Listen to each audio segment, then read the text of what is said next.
Good evening, one and all. Hope I'm audible.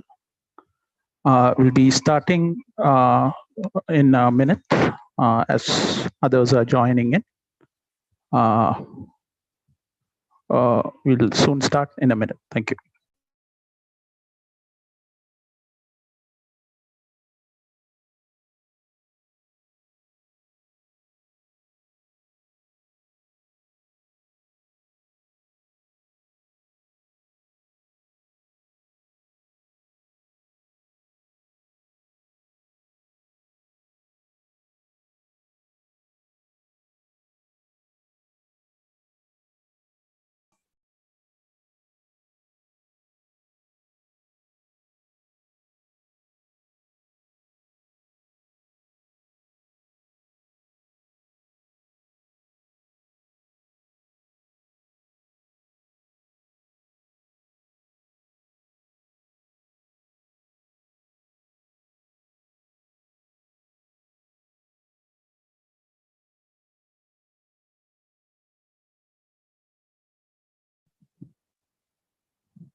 Good evening. I think we are reaching a good number of participants now.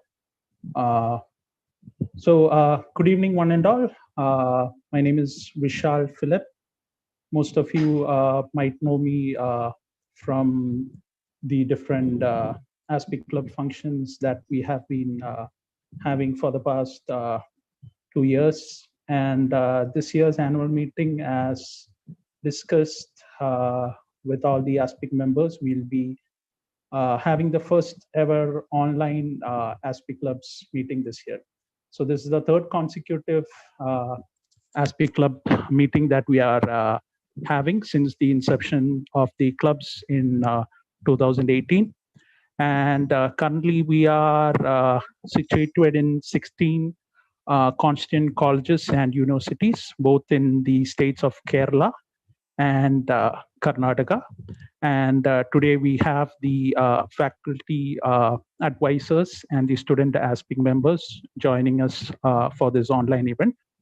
And today's keynote speaker, Dr.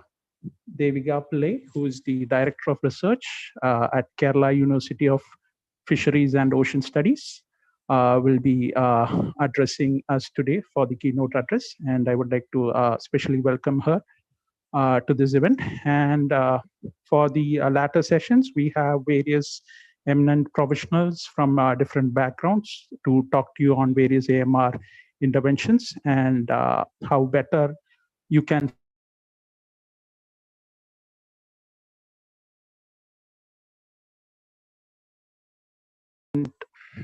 Hello, am I audible? Yes, sir. Yeah, thank you. So to better engage students and other community groups.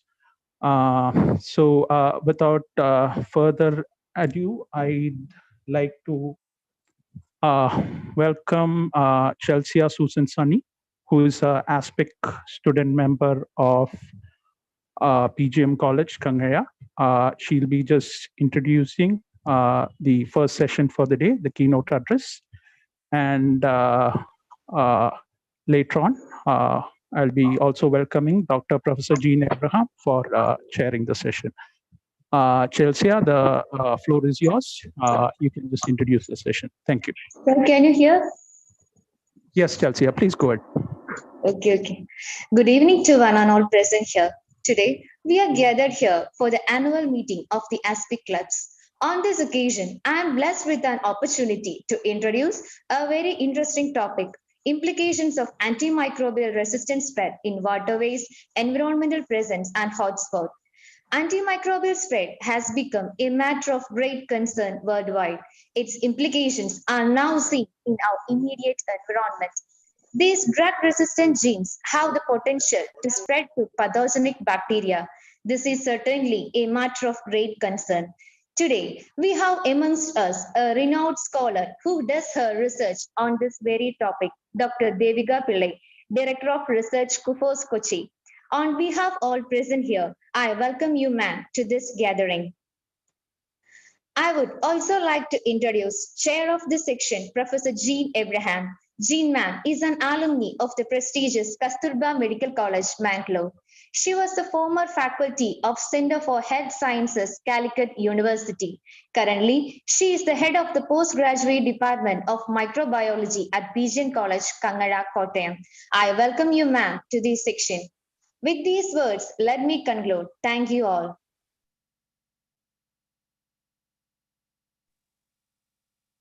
Now I invite Professor Jean Abraham for chairing the session and introducing the keynote speaker of the day. Professor Jean, are you there? Yes, I'm here. Can you see me, sir? Yes, madam. You are audible and we can see you. Thank you. Okay. A warm good evening to each and everyone present here. Distinguished invitees to the meeting, faculty coordinators from different colleges, dear students, and the ASPIC Club organizing committee members. So at the outset, let me congratulate the ASPIC Club for conducting this meeting, annual meeting, in spite of the ongoing corona crisis. And we have a good response from the students' part, and it shows that our students are looking forward for such programs. Now let me move on to my task assigned to me here. That is to introduce the keynote speaker, Professor Dr. Devika Pillai. Professor Dr. Devika Pillai is the Director of Research and Dean of Fisheries at the Cochin Kerala University of Fisheries and Ocean Studies, Kochi. She is the department head of the Aquatic Animal Health Management in the university. She has done her doctorate from the National Institute of Immunology, New Delhi, and later on pursued postdoctoral research at the University of Montpellier, France, funded by the Department of Biotechnology, Government of India. She's passionately involved in extensive teaching, research, and extension in the field of aquatic animal health management, study of prevalence of AMR in aquatic environment and aquaculture is one of the major areas of research that her team has been actively engaged. So as I was given this assignment, I have been through the internet to do research on her, and I was pretty impressed by her many laurels and her publications. And I can see that she's been working extensively on various subjects, including antimicrobial resistance. She's been discussing, or she's been researching on metallo-beta-lactamase strains, MRSA, New Delhi strains, mutation frequencies, plasmid extraction, and transference of antimicrobial resistance among bacteria. All of these are of much importance or of relevance to today's scenario. And CUFOS, as we know, is one of the partnering institute of the One Health program for the AMR launched by the government of Kerala. Her department has been recognized as a referral lab for the fish and shellfish disease surveillance and diagnosis for the state. And one of her greatest achievements is that she's developed a diagnostic kit for the rapid and specific detection of white-tail disease of Macrobacterium rosenbergii by loop-mediated isothermal amplification. And she's also a principal investigator in many national and state-funded projects. And she has had more than 60 international publications in good impact factor journals to her credit. So I will not be able to do a good work or a good during the short span of time. All I can say is she is a right role model for each and every student who's aspiring to be a research scholar or a well-known scientist in the field of AMR. So with these words, I would like to introduce Professor Dr. Devika Pillai to this session. Thank you all.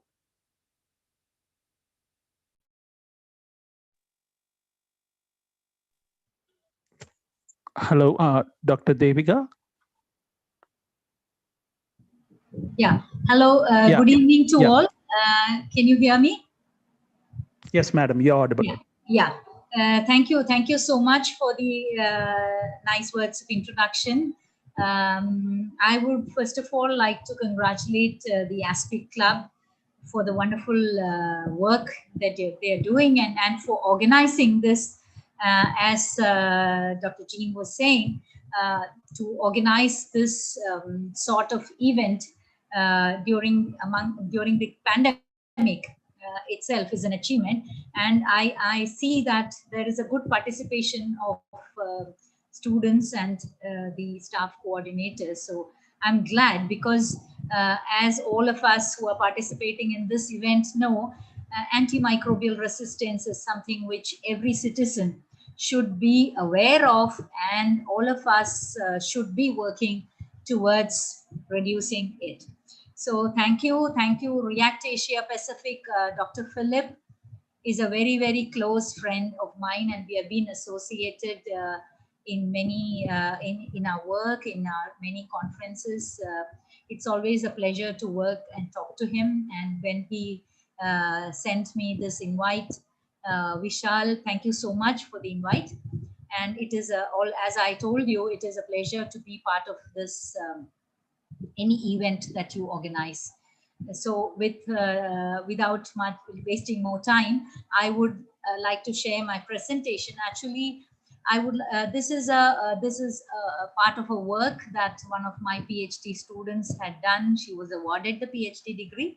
I'm just sharing some of her work for you to understand the seriousness of AMR even in our state of Kerala.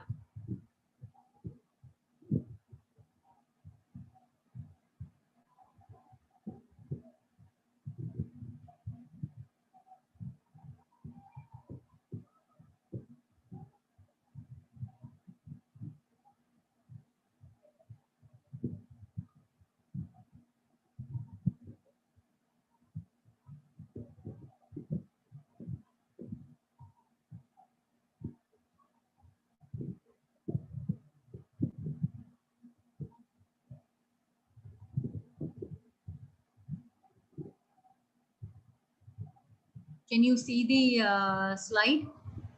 Yeah, yes, ma'am. We can see it. Yeah, 1 second. Let me put it in slide mode. I'm not able to do it. Why? 1 second. Yeah. Yeah. Is it okay? Yeah, ma'am. It's fine. Yeah. Yeah. So I have been asked to speak on implications of antimicrobial resistance spread in waterways, environmental presence, and source hotspot. Now, let me tell you how we got into this topic. When we started working, we started screening. We wanted to work on the prevalence of antimicrobial resistance in aquaculture in Kerala. So when we started looking at that, we looked. So we started looking at the AMR prevalence in the water body, a waterway, public water body near our university itself. And to our surprise, we found unusually high levels of resistance. And so that prompted us, or maybe pushed us to taking up this work. And that's how I'm trying to tell you about, explain to you the results we got. So as all of us know, antimicrobial resistance is a huge problem, global problem of serious concern. And the estimate that WHO has given is that the casualties due to AMR would be much, much higher than it would be now. And by 2050, about 10 million, the estimated casualty is 10 million. So it's a mind-boggling, very, very serious issue that we need to see that it doesn't go to that levels, and all of us should join hands to see that we limit the AMR spread. And we also have been seeing that new resistance mechanisms are emerging and spreading very rapidly, threatening our ability to treat common infectious diseases. What we have been seeing is that in our water bodies is that the clinical resistance is very closely, I mean, you can closely relate that with the environmental antimicrobial resistance that in the bacteria that we are seeing in the aquatic environment. So what are the causes for the emergence of AMR in the aquatic environment? See, water is our life, and unless we protect our aquatic or the water bodies or the aquatic environment, every single activity of humans or even animals will be affected. So it is our responsibility as citizens to protect our aquatic environment. And you would realize that everyone, you look at the first row, we see that and why we have been careless till now, and it is only when the problem of AMR has become so serious that now we are looking into it and we are trying to take steps to correct it. So when you look at it, hospitals, antibiotic production units, industrial facilities, animal slaughterhouses, farm animals, aquaculture units, all these are directly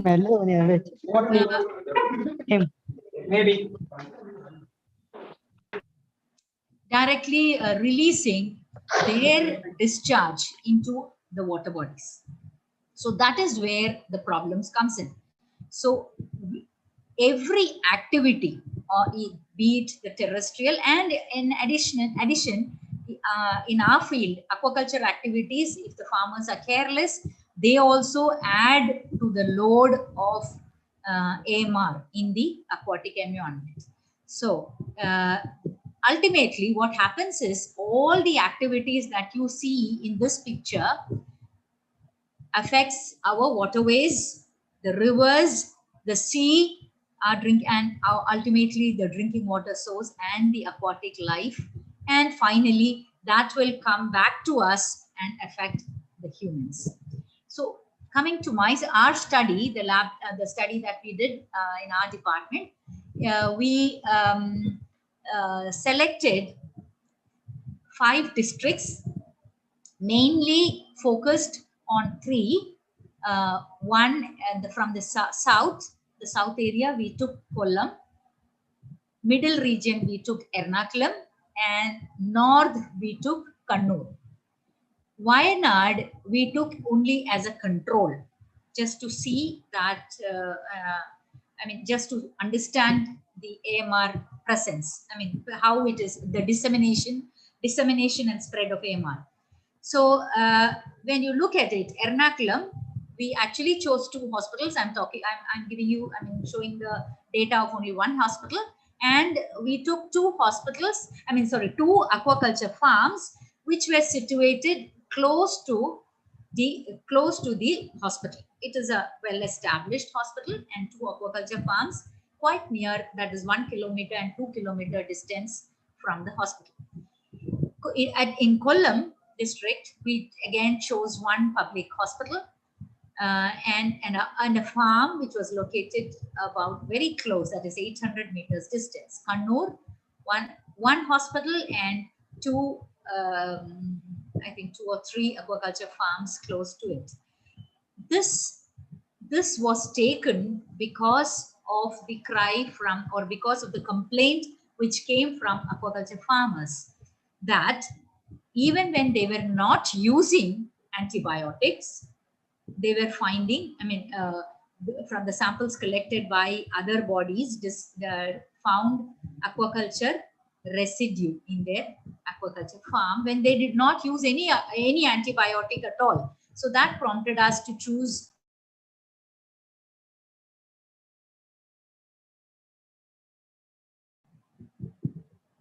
Hello, can you hear me? Yes, ma'am. Yeah. As I said, Wayanad was used only as a control, so there were no hospitals near the aquaculture farms. Next. Yeah. This is how, when we look at the AMR picture from the direct hospital discharge, you just look at the list of antibiotics which were tested. look at the resistance percentage. This is just an overview. You just look at the resistance percentage and the vis-a-vis the susceptibility percentage. You can look at the difference. Almost all the bacteria, majority, I would not say all, but majority of bacteria that we isolated from the direct hospital discharge were resistant. The percentage of resistance among the population was very, very high. Now, when you look at a comparison of the 4 districts, Ernakulam, Kannur, Alappuzha and Kollam, you see that Enterobacteriaceae was the dominant group, and the hospital at Kollam showed the maximum, the water body, which was taken from near the hospital direct discharge, showed the maximum percentage of resistance, and Enterobacteria was the dominant group. Now, I told you that we chose 2 aquaculture farms close to the hospitals. We found a very similar pattern in that Enterobacteriaceae was again the dominant group in the water body in that aquaculture, in those 2 aquaculture farms. And look at that, Kollam was the highest in the aquaculture farm. Mind you, let me remind you again that the farmer had not used any antibiotic in the culture system. Yet the resistance of the bacteria was pretty high. And most of these bacteria were multi-drug resistance. So you can see the total number of bacteria and the multi-drug resistant percentage. H2, that is, if you have noticed initially in the slide that I showed you, H2 is the hospital which was selected from Kollam district, a public hospital, a government, I would not say public, but a government hospital, H2 in Kollam district. H1 is a private hospital, but a well-known hospital in Ernakulam district. There also the discharge water. I mean, I did not. Let me correct myself. I did not take it directly from the hospital, but from the discharge tube, which was coming out from the hospital, directly into the water body. We took it from that point. Okay, so you can see it is very, very high. Comparatively, the resistance percentage from H4 was, that is Alappuzha, was very less. This hospital was a relatively new hospital, and so probably the stewardship programs were put in place, or maybe because it was new, the pollution levels outside into the aquaculture, the discharge into the aquatic environment had not taken place to that extent. Looking at the farms, if you look at it, you see that the percentage of antibiotic resistance in F3, it showed a very similar pattern to H2. So F3 was the aquaculture farm near to H2. We were very, very surprised by this result.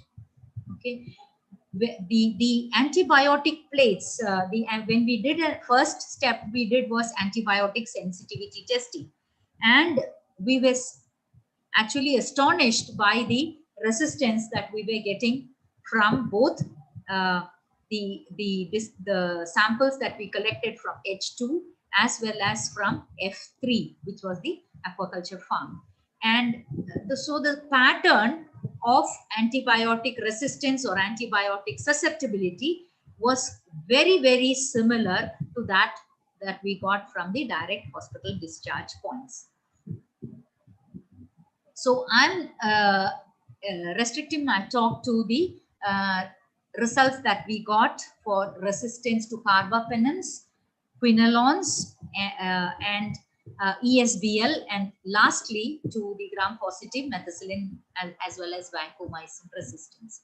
Carbapenems, as you know, are one of the last resort antibiotics.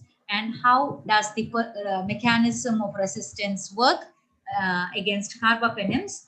You have reduced membrane permeability through modified porins. Most of you are familiar with the mechanisms of resistance that develops against carbapenems by bacteria. Enzymatic inactivation, which can be plasmid mediated or through chromosomal enzymes. It can also happen through efflux pumps. So efflux pumps in the membrane through which the bacteria can develop resistance. So carbapenemases are a diverse group of beta-lactamase producing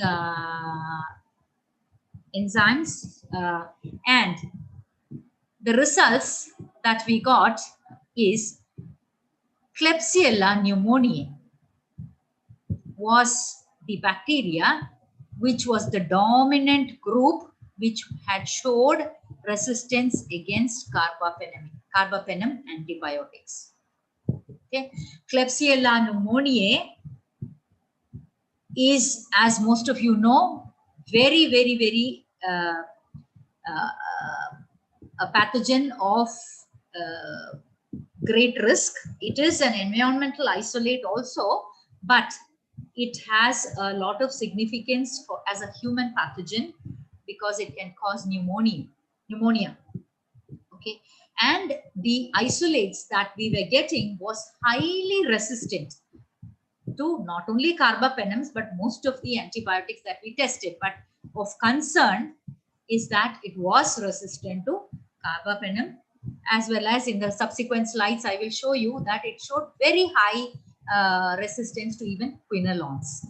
So H2, you can see very high degree of resistance. Number of isolates that showed resistance to carbapenems was very high in column. H1, that is Ernakulam, came next. So the second after Klebsiella pneumoniae, we had E. coli also showing pretty high resistance to carbapenems. Just focus only on the last two rows, that is imipenem and meropenem, which are the carbapenems that we tested, which the Klebsiella pneumoniae showed maximum inhibitory concentration as high as 32 microgram per ml. Even these are pretty high, that is E. coli, Klebsiella oxytoca, as well as others, Enterobacter aerogens, as well as Acinetobacter baumannii showed high resistance. But look at this, Klebsiella pneumoniae showed 32 microgram per ml MIC. Now, we tested the phenotypic carbapenemase resistance by detection by modified Hodge test as specified by CLSI, and we found pretty high even in both in hospital effluents and aquaculture farms. We found very high resistance, as you can see. So Klebsiella pneumoniae is shown in this color, and F2, that is the farm, aquaculture farm in column. Look at this. It was almost all the Klebsiella that we got from that farm were resistant to carbapenem. So that is a dangerous, very risky situation that is prevailing. Okay, we over the study period, about 87 carbapenem resistant isolates were obtained, and one thing I would like to highlight is we also got, although very few in number, we also saw the presence of New Delhi metallo-beta-lactamase 1 gene carrying isolates. Okay, the numbers were low I admit that we got only 8 isolates which were carrying the gene for this particular New Delhi metallo-beta-lactamase. But what is of concern is we were able to show that this NDM gene could be transferred successfully to E. coli cells, which means what is the implication of the study? What these clinically resistant isolates can transfer the AMR resistance to very non-resistant or harmless bacteria. It can transfer the resistance. So when it goes to the aquatic environment and when it starts transferring the resistance to the environmental isolates, you can imagine the risk that we face. So from the aquatic environment, it can disseminate and go to other environments also.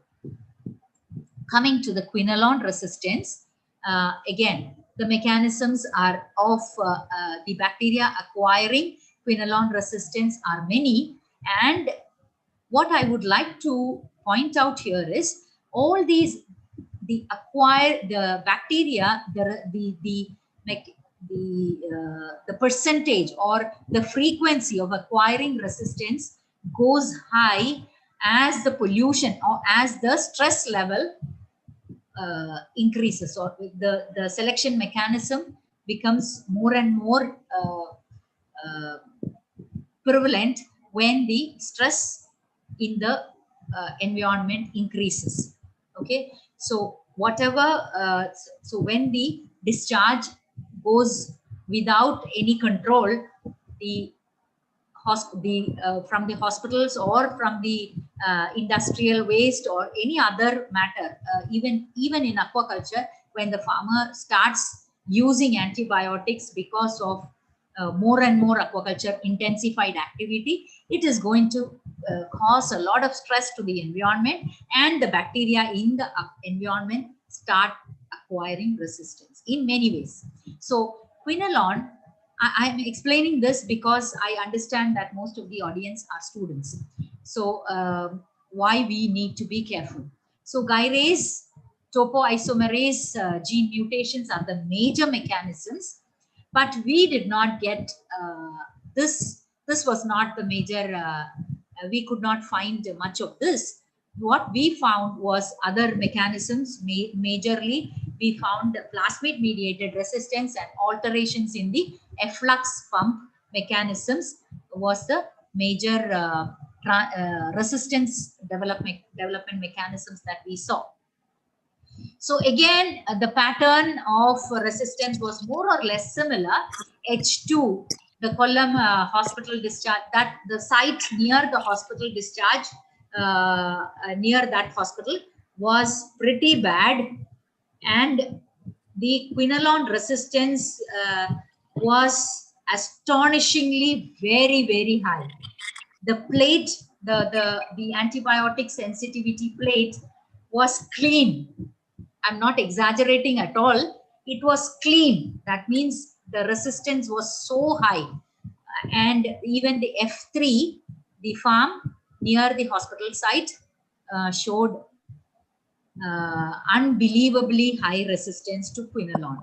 When we saw this, even in H1 and H3, we got high quinolone resistance. And here, the resistance to quinolones was higher in E. coli than in Klebsiella pneumonia.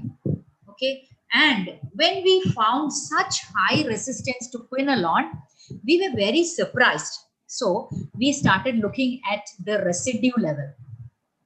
Now, checking for antibiotic residue in water bodies is not easy because the water flows. It's a flowing water body, and therefore it is not easy. So when we looked at fish samples, it was it did not show any residue, but soil samples showed resistance to quinolone. So, I mean, not resistance, residue. Now, I think I'm exceeding my time, so I will rush through my presentation. Now, look at this. Quinolone resistance to ciprofloxacin is very high. 64 microgram per ml is very, very high. Now, efflux pump mechanism, you can see this is a very simple test that you can do to see the efflux pump overexpression of the efflux pump. And as you can see on the left, this shows the overactivation, and efflux pump is very active in case of quinolone resistance. Look at this picture.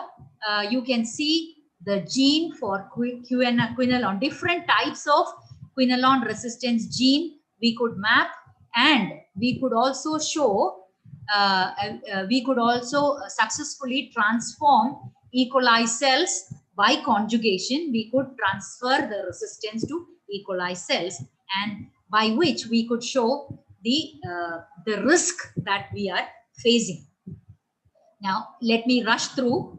ESBL producing Enterobacteriaceae, a major group, beta-lactamase producers. So we got cephalosporin resistant isolates were also pretty high, and we confirmed that with double disc synergy test. And so you just look at this, Klebsiella pneumoniae and E. coli were the dominant groups, which just a second, hold on. Yeah, plasmid mediated resistance also we were able to successfully demonstrate. A major concern is the prevalence of methicillin resistant Staph aureus. All of you would have heard of MRSA, methicillin resistant Staph aureus. And we found a pretty high prevalence of MRSA in the Ernakulam sample, that is the public water body or the natural water body adjacent to the hospital which we selected in Ernakulam district. Now look at this, the prevalence of MRSA strains was very, very high. Most of you who are working in AMR will know the seriousness of MRSA isolates and the concern we have to, how much care we need to take. We also found vancomycin resistant isolates in the aquatic environment.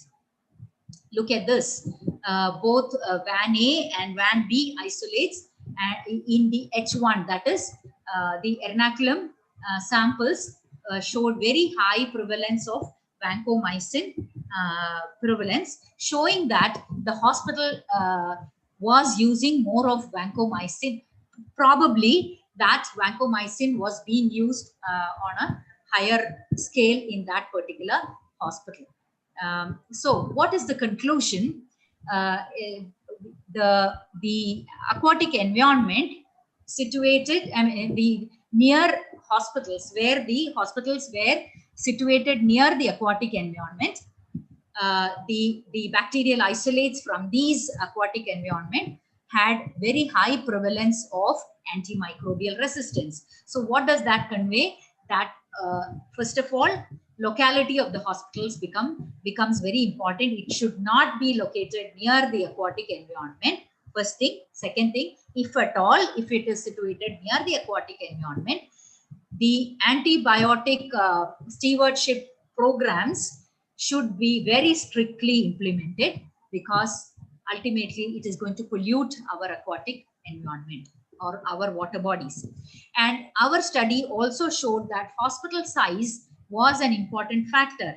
The hospital in Kollam had about 500 beds compared to the hospital in Ernakulam, which had about 350 beds.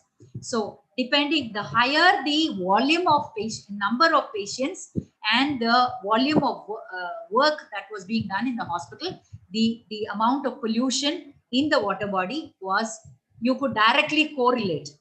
And for us in the fisheries or aquaculture field, we the take home lesson was that aquaculture farms should be situated away from the hospital, should be situated and the farmer should should imbibe or should practice best management practices, which says that when you take water from outside, he needs to be extremely careful. So there was a strong positive correlation with the pollution of the water bodies. What I would like to say is we got very high ciprofloxacin residue in the sediment sample that we collected from the discharge point of the from the hospital in Kollam, showing that quinolones were very highly being very highly probably being prescribed and probably being used in very high frequency in the hospital, because quinolones are normally not used in aquaculture, normally not used in aquaculture. So the presence of ciprofloxacin was a matter of concern for us. So what does it tell us? There is a need for constant monitoring of hospital wastewater for antibiotic residues, as well as the prevalence of antibiotic resistant bacteria. And there is a immediate need for effective wastewater treatment plants in hospitals and other industrial effluents, industrial plants which are discharging their effluents directly into the water bodies. And also that hospitals are key hotspots for dissemination of AMR bacteria. Thank you very much, and I apologize for shooting my time by 15 minutes. I'm sorry for that. I got carried away. I apologize for that. Thank you. This is some of the papers that we published. Thank you once more. Thank you. Okay, thank you, madam. Thank you. It was a very informative session. And we could get first-hand information, first-hand data from your research. Thank you. Thanks a lot for sharing the same with us. And I think now the platform is open for the students. Madam, students can ask questions directly or can use the chat option. Kindly use the chat option. Or we'll be taking the questions after the next session. The next resource person will be taking the session now. So we'll be taking the questions for both the sessions together after the second session in the interest of time. Yeah, Vishal, I will leave for some time, but I will join again later because I need to leave from my office and I will be going home. So once I reach there, I'll join again. Fine, madam. We'll, so please permit me to leave for some time. Yeah, madam. I'd like to thank Dr. Devika Pillai for the session, and anyone who has questions can put it in the chat also. We'll take it up later. Thank you. Thank you. Thank you.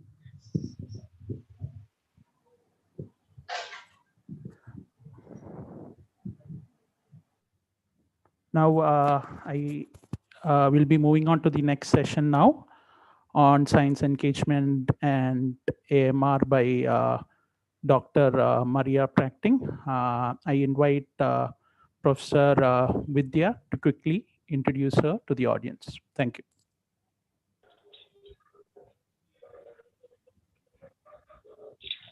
Hello, good evening all. Can you hear me? Yes, ma'am, you're audible.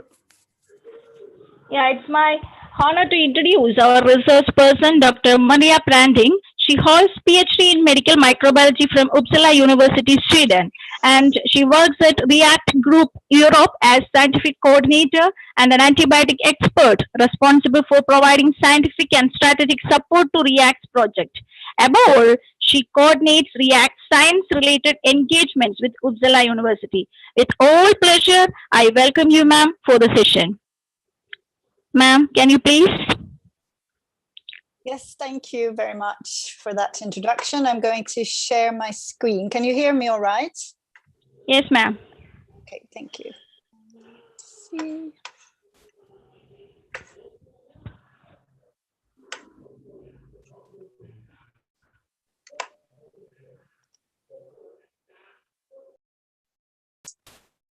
All right.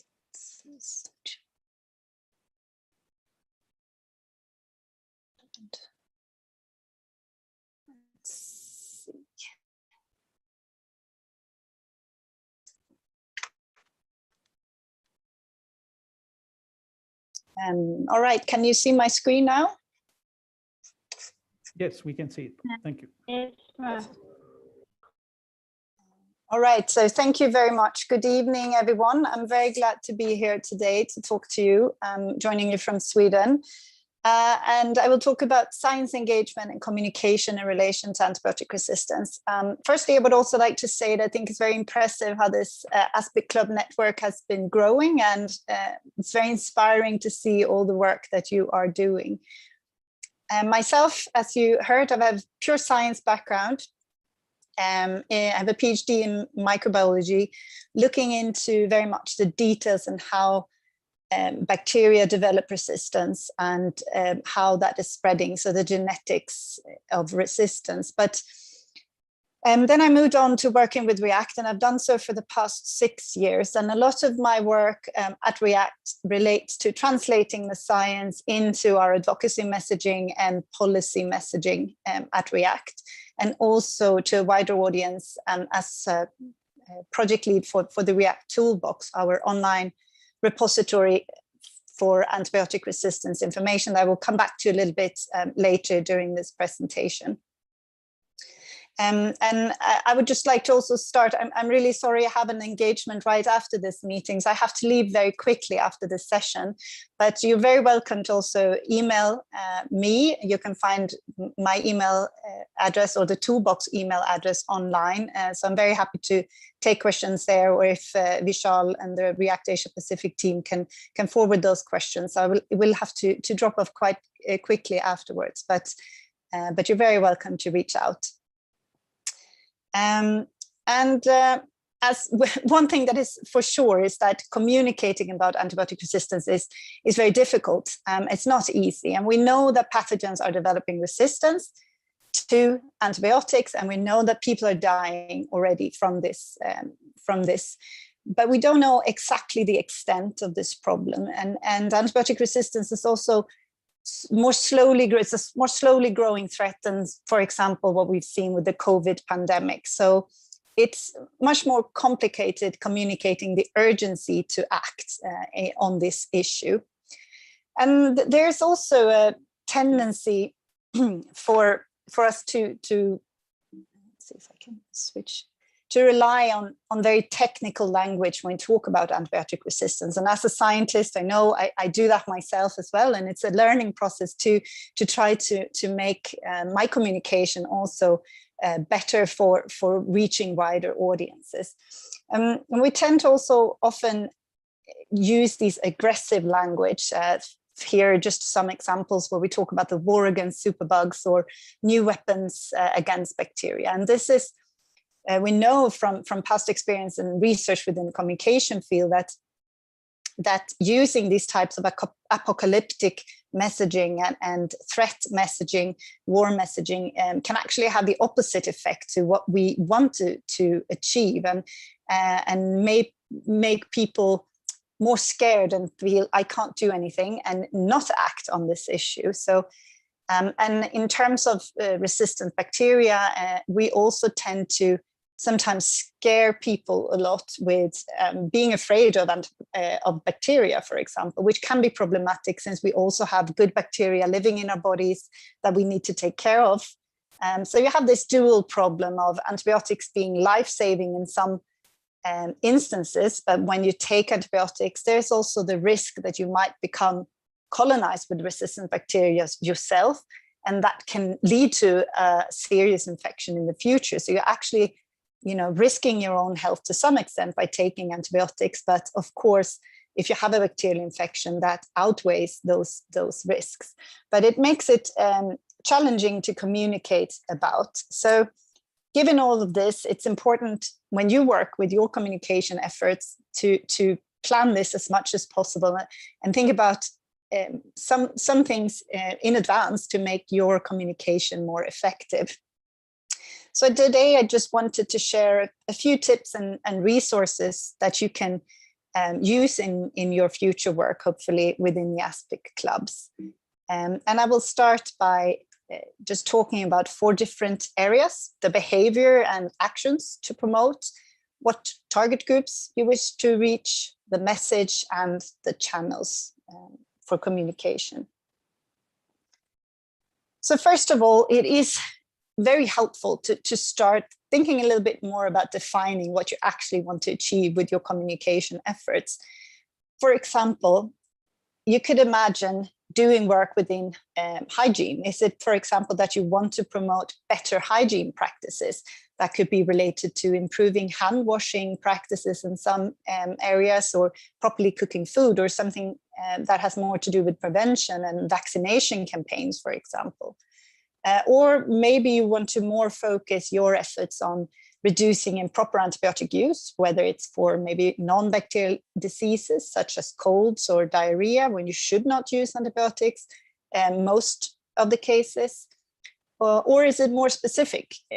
If you should return your unfinished antibiotic course to the drug shop, if that is a possibility, for example. So there are very many different things you could focus on, and the better you know and define this beforehand, the easier it will be to be more effective in your communication. And the next step then is, of course, also to think about who you will target. The general public is big, and we can have more general campaigns, but those are usually more difficult to tailor so that you get effective communication. It's also difficult to know the impact often of these campaigns. So if you can define the target group more and find out what motivates them, that will be easier for you also to define or create a good message. And thinking about what possibilities do they have to act or to influence others, it might be more efficient to engage with leaders of communities if you have a channel to reach them so that they can spread the message. Or if you focus on children, maybe you then can also have an effect on parents and so on. And once you know a little bit more clearly these things, it is more easy then to create your actual message.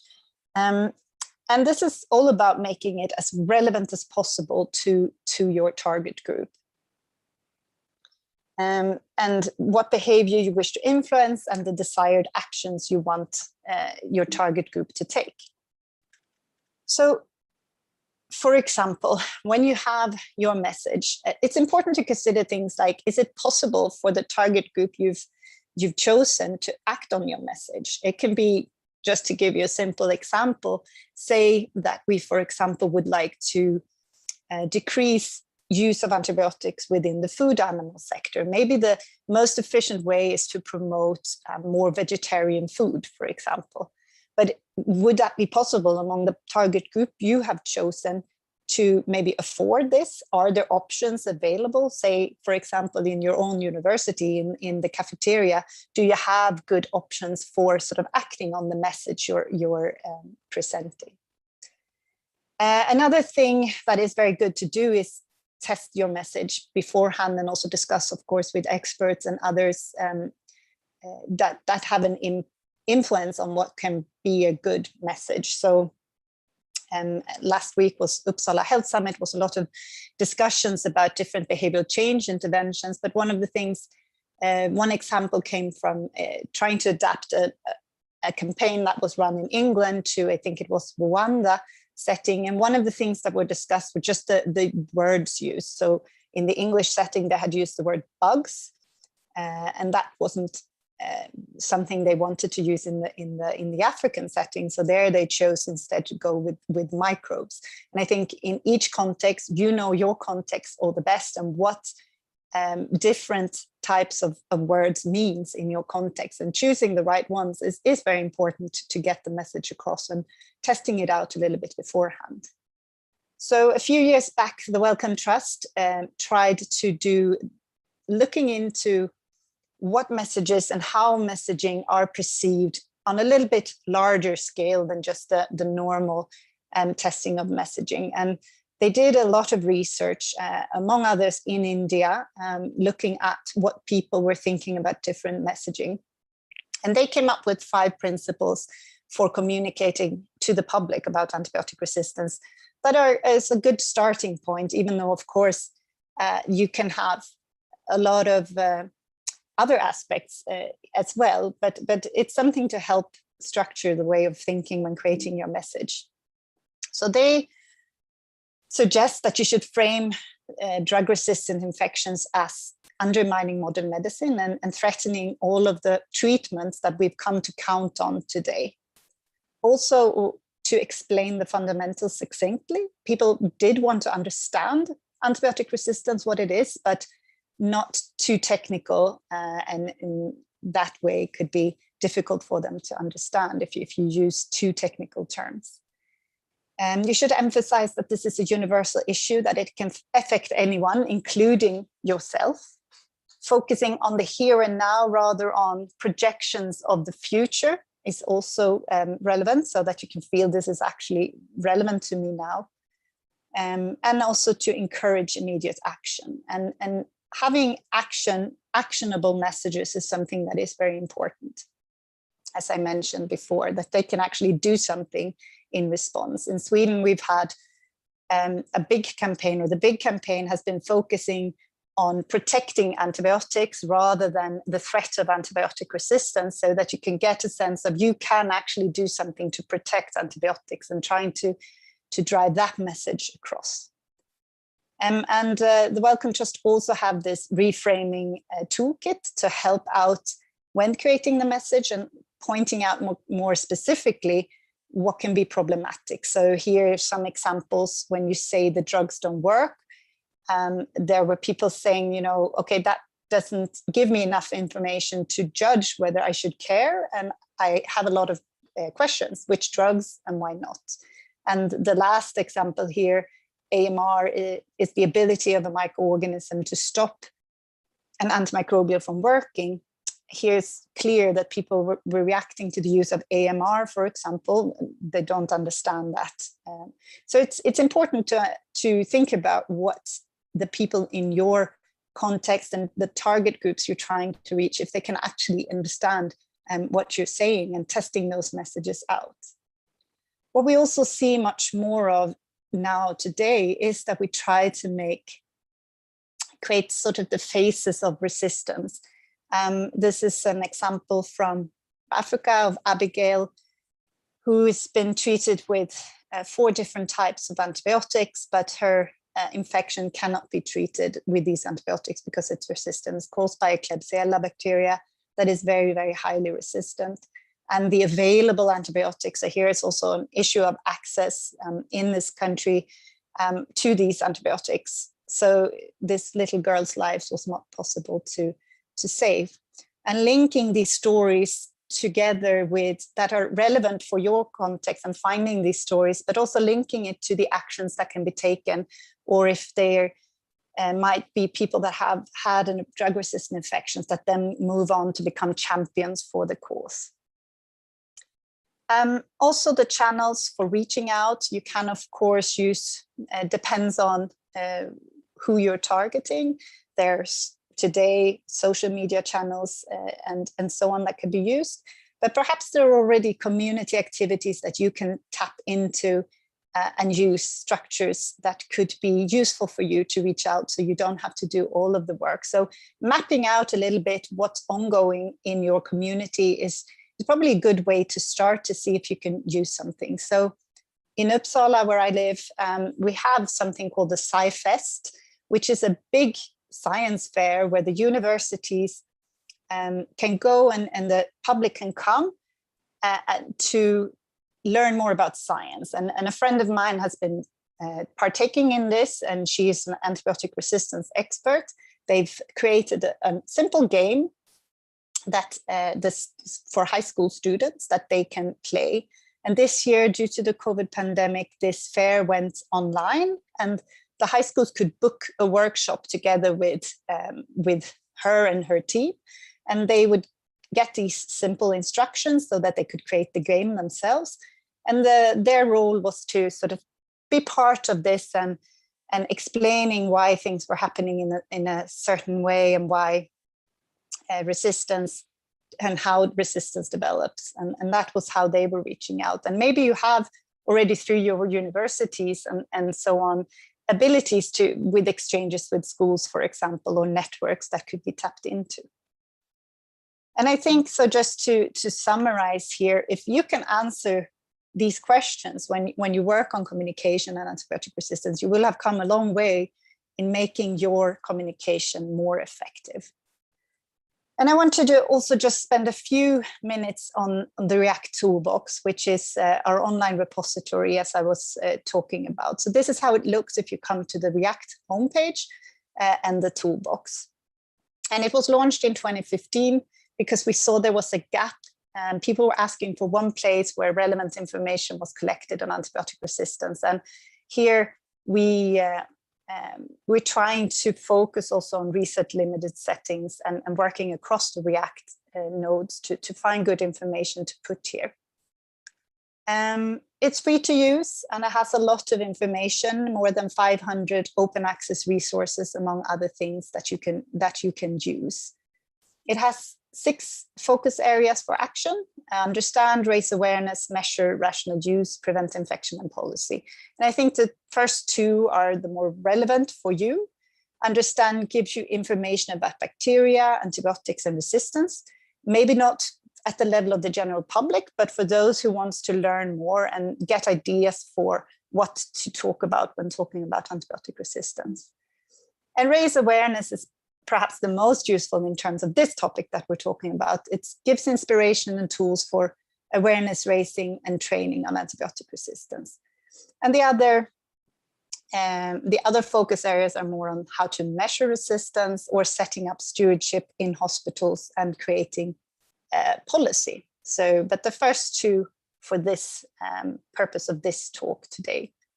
And just to give you a bit of a deep dive into the raise awareness focus area, it starts with a section on giving you the theoretical background to changing behavior. So how people have been working in the past in the antibiotic resistance field, trying to incorporate behavioral change into what they're doing. Then the next section is called Set Up a Campaign, and it's divided into engaging, assessing, plan, implement, and evaluate.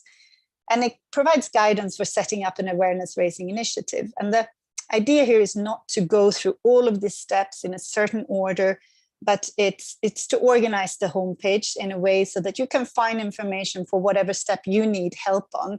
And it helps setting some of the questions that I've already touched on today. So who is your target audience? What you want to achieve? Just keeping some of these things in mind to make it more efficient when you communicate.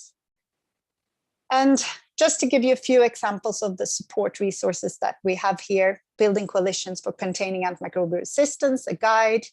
It has interview guides and stakeholder prioritization worksheets, if that's something you would be interested in finding your stakeholders.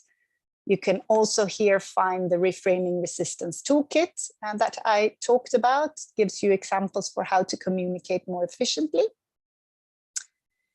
Under campaign materials, that's where you find fact sheets and videos that you can maybe directly use or adapt to your settings. And it also provides examples of past campaigns that could be useful. For example, here, the Super Amma campaign in southern India that used emotional drivers to improve hand washing among mothers. And it provides all the approach and the materials used in this campaign.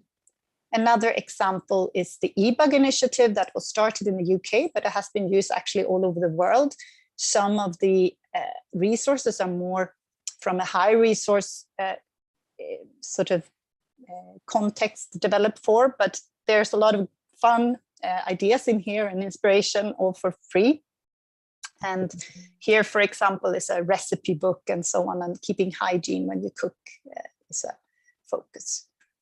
And lastly, you can also find inspirational examples such as this one on superheroes against superbugs and their work in India with comics and engaging high school students in this area.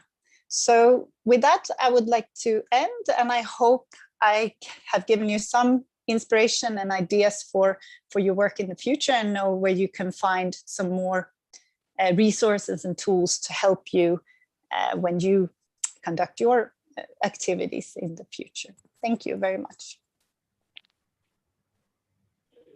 Okay, thank you, ma'am, for your wonderful speech, and it's more interesting to the students.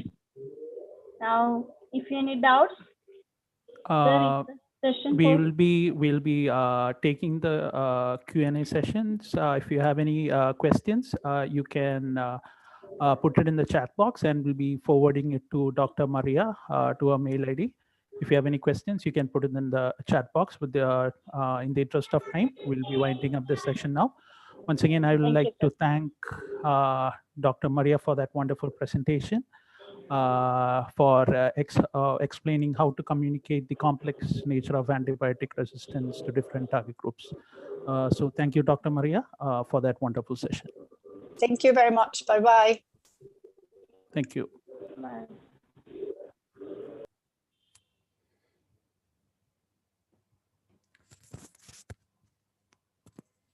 We'll be moving on to the third session of the day today.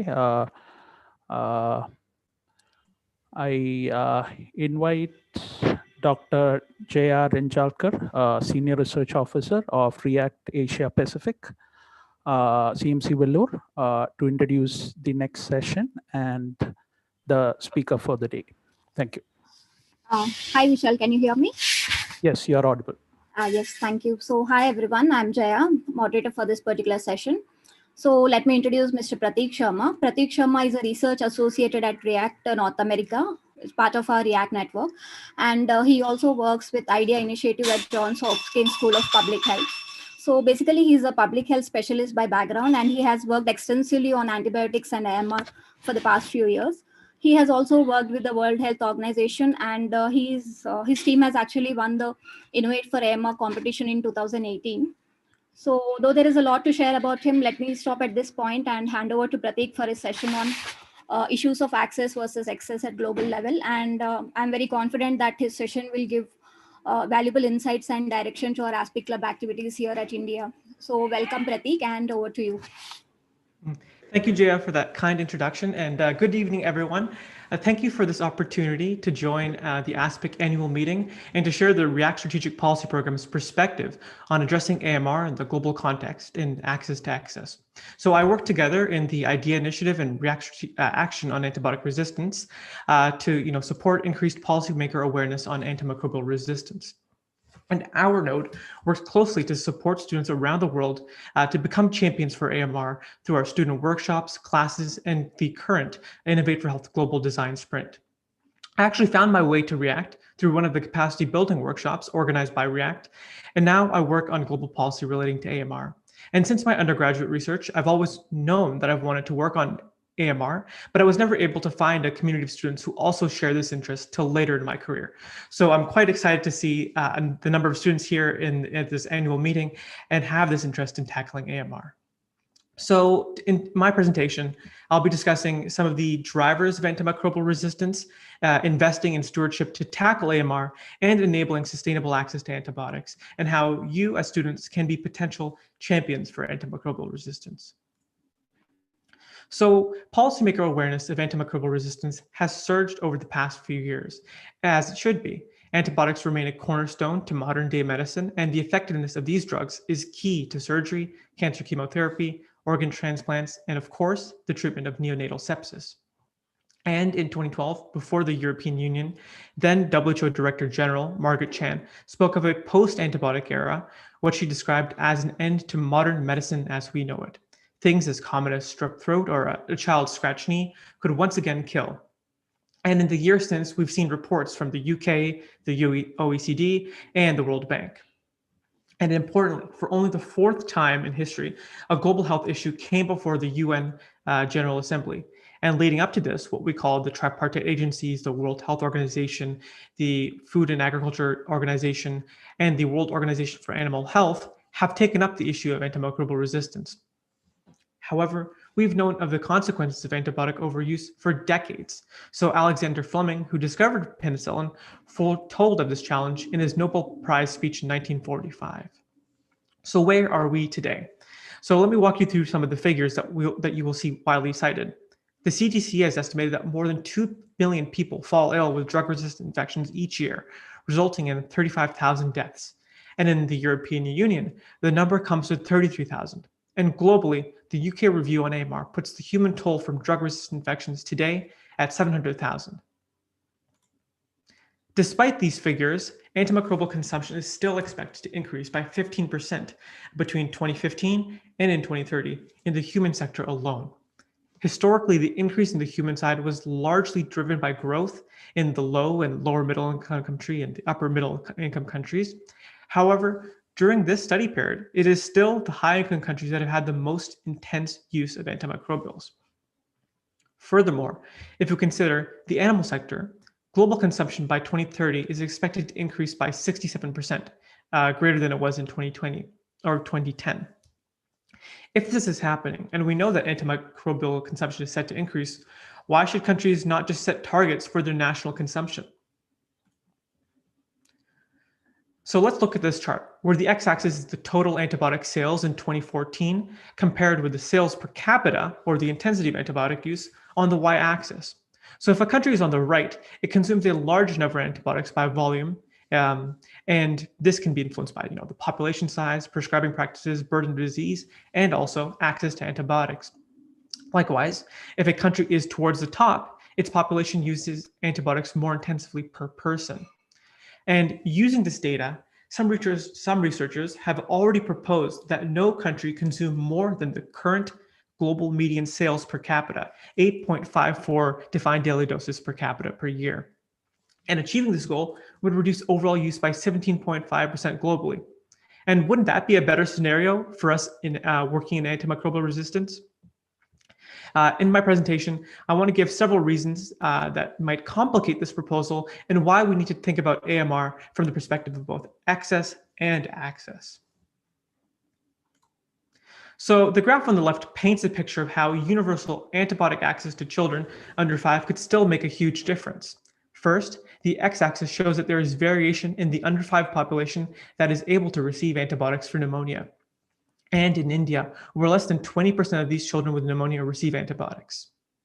In India alone, if there were universal access to antibiotics for children with pneumonia, an estimated 169,760 childhood deaths younger than age 5 in India could be potentially averted through prompt access to effective antibiotics.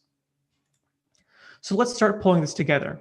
As you can see on the table on the right, up to 5.7 million people die from treatable infections each year, mostly in low and middle income countries, many because they lack access to antibiotics. Contrast this with the 700,000 deaths due to AMR, and you can see what conundrum we are in. More people can still benefit from antibiotics, yet we need to find solutions that limit the emergence of AMR. What makes AMR particularly challenging is its intersectoral nature and its One Health dimension. So on this slide, you can see how antibiotics have their own drivers of AMR. So in the human side, we have, of course, the overuse of antibiotics, the inappropriate use, and the transfer of resistance. But in the animal side, there is this converse picture of the overuse of antibiotics, also the inappropriate use, and then also the One Health transfer of resistance. And this is not including the environmental considerations as well. And in the majority of countries, in many countries, the majority of antimicrobial use is for food production. So regardless whether antibiotics are used in human health or agriculture, they can again wind up in the wastewater after excretion by the human or animal or being washed off by crops. So this interplay between antimicrobials and environments sets us up to think about it from a One Health perspective. And while we'll need to tackle this as well from a One Health approach. So actually, before I go on to the next slide, I want to engage with the audience. So I would ask that members of the audience go to menti.com really quickly and also use the chat. Yes, the code that Vishal has put into the chat. And I'm going to ask everyone, do we know whether there's comparable figures for India? And specifically, whether India reports a system for monitoring the sales or use of antimicrobials in animals. So if you could go to menti.com and then also type in that code and give your answer.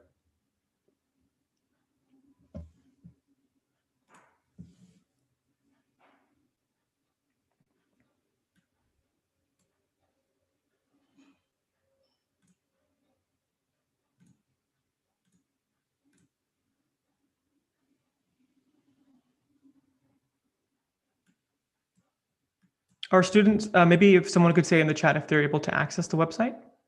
Oh, great, I see some results.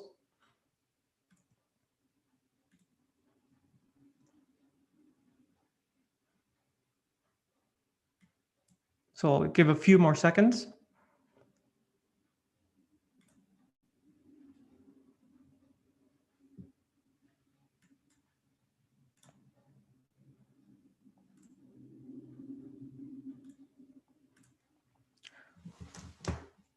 So we have 8 respondents so far. Let's see if we can get to 10, and then we'll see what we know about the status of monitoring in India.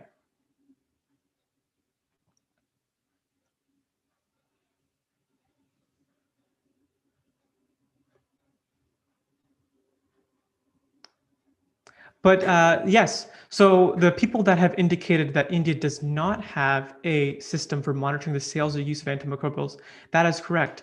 So we don't know in terms of the antimicrobial consumption, whether it's being, largely driven by the human use or the animal side. Although if other countries are, if India is similar to other countries, we might suspect that it's being driven primarily by the use of animals because of the large number of animals in this country. So thank you everyone for participating in this poll, and we'll have one more towards the end. So let me just go back to my slides.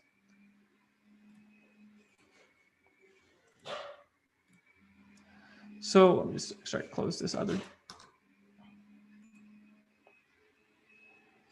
So let's now consider how we might lower the demand for antimicrobials and reduce unnecessary use. As you can see at the top, there are a number of potential options. But by the World Bank's economic projections, the economic toll would also mount up. Up to 24 million more people would be forced into extreme poverty by 2030 due to AMR. And the World Bank has projected that under the high impact AMR scenario, the greatest economic losses would befall low income countries. And to tackle AMR, the World Bank has proposed a $9 billion investment per year per countries, where the largest bundle of funding is for core veterinary and public health capacities. Undoubtedly, these investments would likely put us in a better position to face COVID-19. Nevertheless, due to COVID-19, we have an opportunity to make the case for the investments that would also benefit AMR alongside other emerging infectious diseases. And as you can see, as part of this intervention that the World Bank has proposed, a good component of it, $3.3 billion, is for managing the antimicrobial commons to make better use of existing antimicrobials, to extend their effectiveness in treating diseases in human and livestock. This would include antimicrobial stewardship, strengthening oversight over quality trade, distribution, and sales, both for the human use and animal use, and rolling out new diagnostics and vaccines for both humans and animals. And if we were to spend $200 billion on these efforts globally, the returns on these investments would be remarkable. The bank estimates a payback of 13 times, $2.7 trillion, and low-income countries would see substantial economic payoffs relative to the size of their economies. Yet here we are with nowhere close to this level of investment. So a few years back, the Organization for Economic Cooperation and Development, or the OECD, came up with a package of AMR-related services that, if implemented, would actually save monies from averting the cost of AMR-related complications. And by investing $2 per capita in a comprehensive package of public health measures tackling AMR, we could have saved 47,000 deaths per year in OECD countries. The public health package would have paid for itself within just 1 year and ended up saving $4.8 billion per year in OECD countries. And that was in 2018. The World Bank's reports makes its dire projections in 2017. Imagine, though, if our public health leaders had boldly insisted that an ounce of prevention was worth a pound of cure, and had taken these projections seriously at that time. How much better we would have been prepared for the COVID-19 pandemic and the next emerging infectious disease threat. So, nevertheless, we still live in a world of paradoxes, though, both with challenges of access and of access to antibiotics. Take pneumonia and diarrhea. According to UNICEF, together, these two diseases account for more than 1 out of every 4 children dying under age 5 globally. Yet fewer than a third of children with suspected pneumonia receive antibiotics globally, and the situation is far worse for the poorest children in low-income countries. In a tragic counterpoint, fewer than 4 in 10 children receive appropriate treatment for diarrhea with oral rehydration therapy and continued feeding. Many of these children will receive inappropriate treatment with antibiotics, unfortunately. So let's learn to think about access to antibiotics and what are some ways to more clearly conceptualize this. So what is access? Making sure that the patients have the right drug at the right dose at the right time for the right indication is rational use. And ensuring that providers and patients have access might be structured along the 5 A's for access, first put forward by Pinchansky and Thomas. As described in this classic framework, accessibility is the relationship between the location of supply and the location of clients, taking account the client transportation resources and travel time, distances, and costs. Availability is the relationship of the volume and type of existing services to the client's volume and types of needs. This dimension speaks to the adequacy of the supply of healthcare personnel, services, or even the healthcare community. And accommodation is the relationship in the manner in which the supply resources are organized to accept clients, including appointment systems, hours of operation. Affordability, as the name suggests, is the relationship between the prices and the prices of services and providers' insurance or deposit requirements to the client's income, ability to pay, and existing health insurance. And acceptability captures the relationship of clients' attitudes about personal and practice characteristics to the actual characteristics of existing providers. So together, these 5 dimensions of access begin to paint the challenges we face in delivering antibiotics or any drug or service to patients in the healthcare delivery system. According to the 2019 tripartite AMR country self-assessment survey, 34 countries have adopted the WHO's Access, Watch, and Reserve classification of antibiotics as part of their national essential medicines list. By aware, you might know that this is a classification system introduced by the WHO's Essential Medicines List for antibiotics just a few years ago, and it divides antibiotics into 3 categories: access, which should be widely available; watch, which should be more used under more restricted conditions; and reserve, which includes last resort antibiotics. Many of these countries that were early adopters already were approaching the WHO's goal of at least 60% of the antibiotics consumed by humans being part of the access category or the aware classification. While implementing the aware classification is a welcome start for national stewardship, progress tied to aware could be undone by overuse of antibiotics in food production. So this is why we need to consider our stewardship efforts in the human side alongside the One Health use of antibiotics. So if perhaps adoption of the aware classification should be qualified that if a country fails to control the use of watch or reserve antibiotics in food production, and a key performance indicator should reflect this intersectoral commitment to curbing antibiotic use. The United Nations Sustainable Development Goal, Target 3.8, is to achieve universal health coverage, including financial risk protection, which includes access to essential healthcare services, access to safe, effective, quality, affordable essential medicines and vaccines for all. And this lens is a useful perspective when we need to mainstream antimicrobial resistance. And the relationship between AMR and UHC is bidirectional. From AMR to UHC, we need to see funding mobilized for antimicrobial stewardship, infection prevention and control, and other cost-saving AMR interventions. And from UHC to AMR, we need to design health systems that are more resilient to emerging infections, including AMR, and health systems that prioritize patient safety. And as you can see on the right-hand side, our program has made this figure to demonstrate the collateral health effects from COVID-19, which range from both the direct impacts and the indirect impacts. And these are something that a well-designed UHC can help mitigate.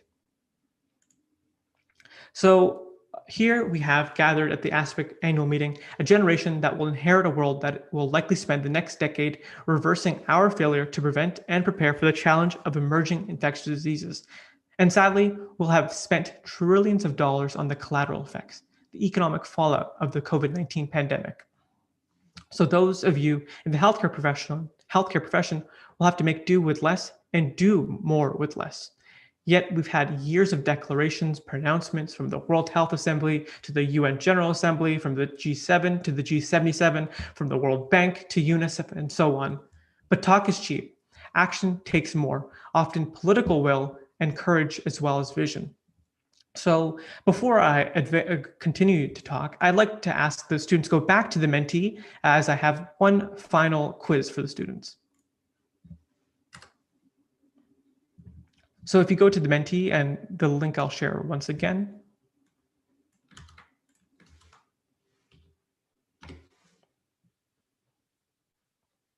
So the question for those that aren't able to access it is, does India currently have a funded national action plan on AMR as of 2019 and 2020? So we already have 4 respondents. Thank you. So let's see if we can get to maybe 8 or 10 respondents. And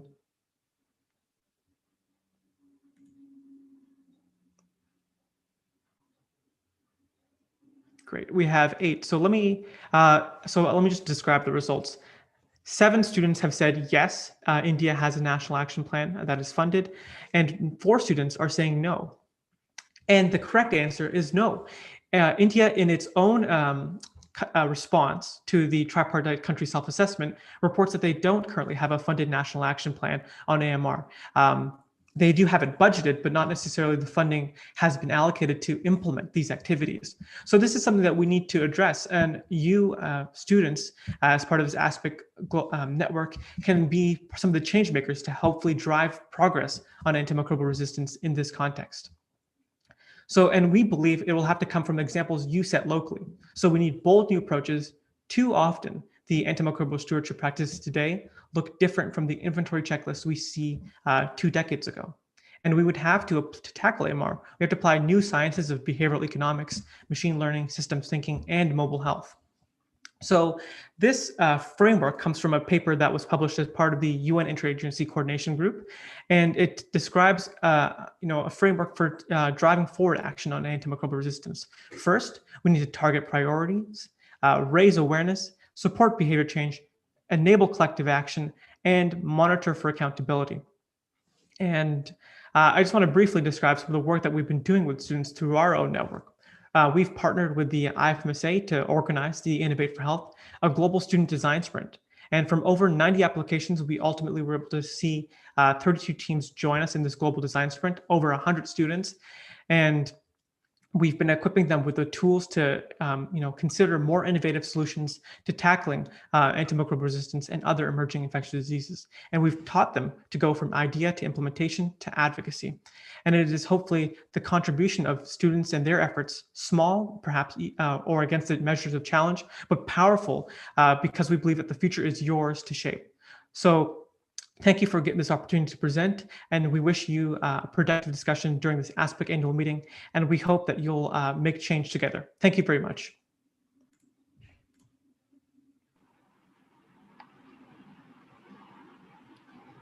Thank you so much, Pratik.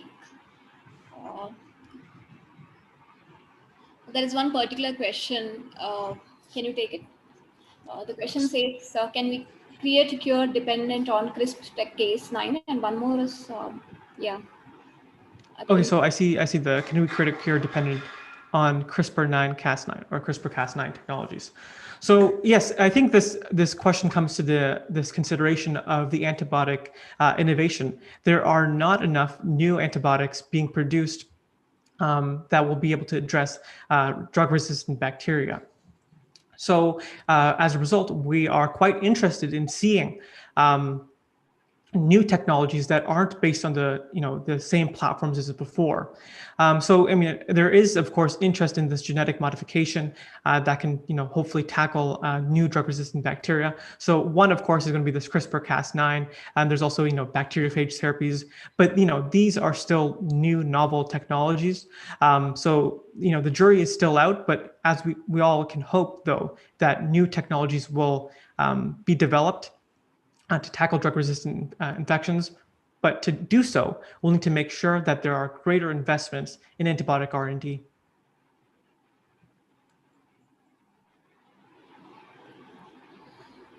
So if there are no more questions, I think we can move on to the next session. Yeah, Dr. Devaki is also back on the call. So if there are any questions for her also, you can either put it in the chat or ask.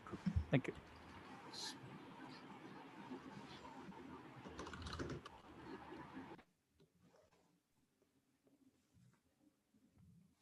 And maybe while I still have the opportunity to discuss, I'd also like to share a link to the tripartite country self-assessment survey. So students can go to AMR country progress.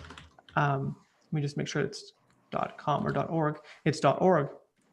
And see the responses that India gave to the tripartite, which is the WHO, FAO, and OIE, to see how India's national action plans and actions on AMR, what it's saying to the international community, what it is doing. And hopefully then US students can take on activities to either drive forward these activities on AMR.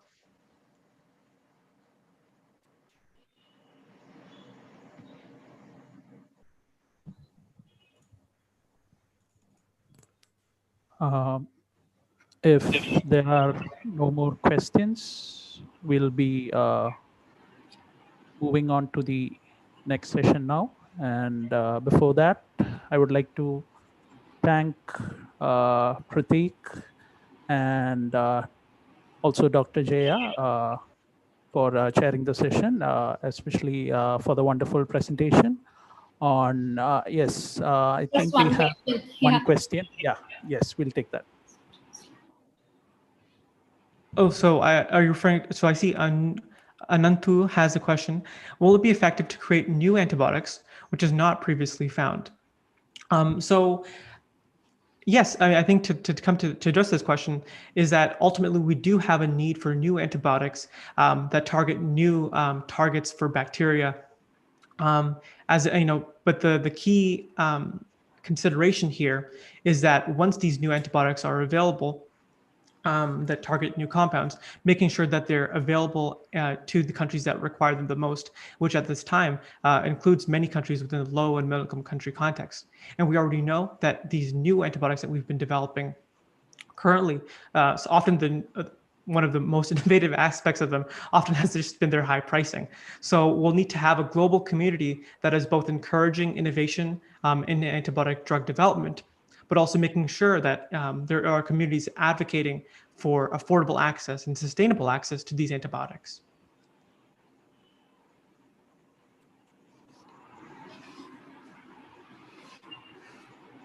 Yeah, I think he was referring to the previous technology-based discovery of new antibiotics. So currently there is, as much as I'm aware, there is no antibiotic which is developed based on this technology, but then a lot of work is going on for using this technology for new diagnostics.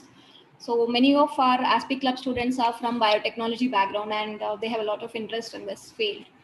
So yeah, you should be taking this forward and doing it. So thank you so much, Prateek, and I think we can end the session here. Yeah. Thanks. Thank you, Jaya. Have a good afternoon, evening, everyone. Yeah, thank you, Prateek, for the session, for enlightening us on the access versus excess issues. Once again, thank you for that wonderful presentation.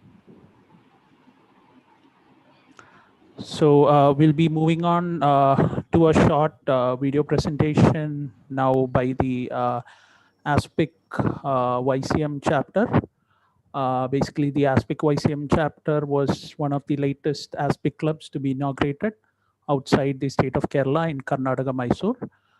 It is basically right now hosted out of ASPIC College, Yuvaraja, sorry, I'm sorry about that, Yuvaraja's College, Mysore. And I invite Sachin G. Swami, the student president of the club there, to say a few words and make the presentation. Thank you. Yeah. Good evening to all. The ASPIC Club at Yuvaraja's College was inaugurated on August 5th, 2020. We basically started this with an objective to establish a science outreach initiative at the college. And we believe that the public health sector is the best area that warrants more outreach programs and can witness greater impact of those outreach programs. So we are sure that we made a right choice by joining ASPIC Clubs Network to take this initiative forward. And this video gives the glimpse of the activities that we have carried out from our inauguration till March 2021.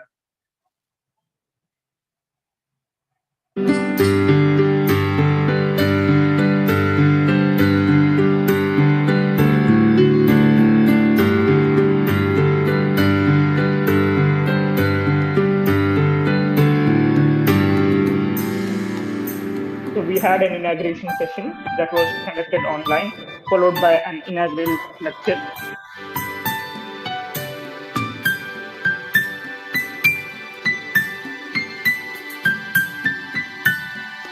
And we had our first webinar by Dr. Anuradha K.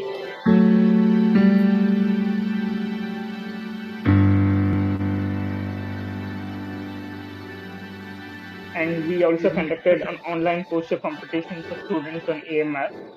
We had a good response for this from UG and PG students.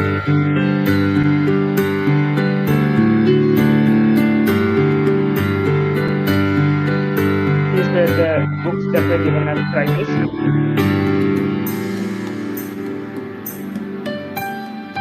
And we conducted a series of events for World Antimicrobial Awareness Week 2020.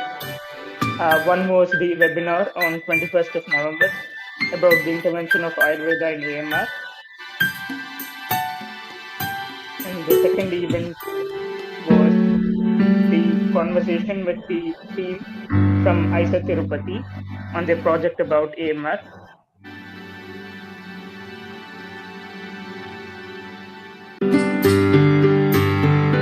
And we also had a series of infographics on our Instagram page.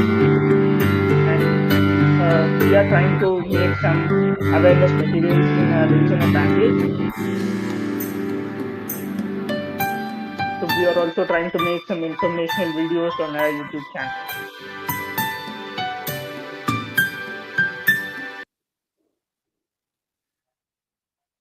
So thank you all.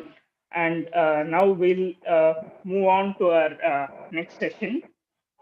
That is by Dr. Reba on emerging infectious diseases, addressing AMR in a post-COVID-19 era.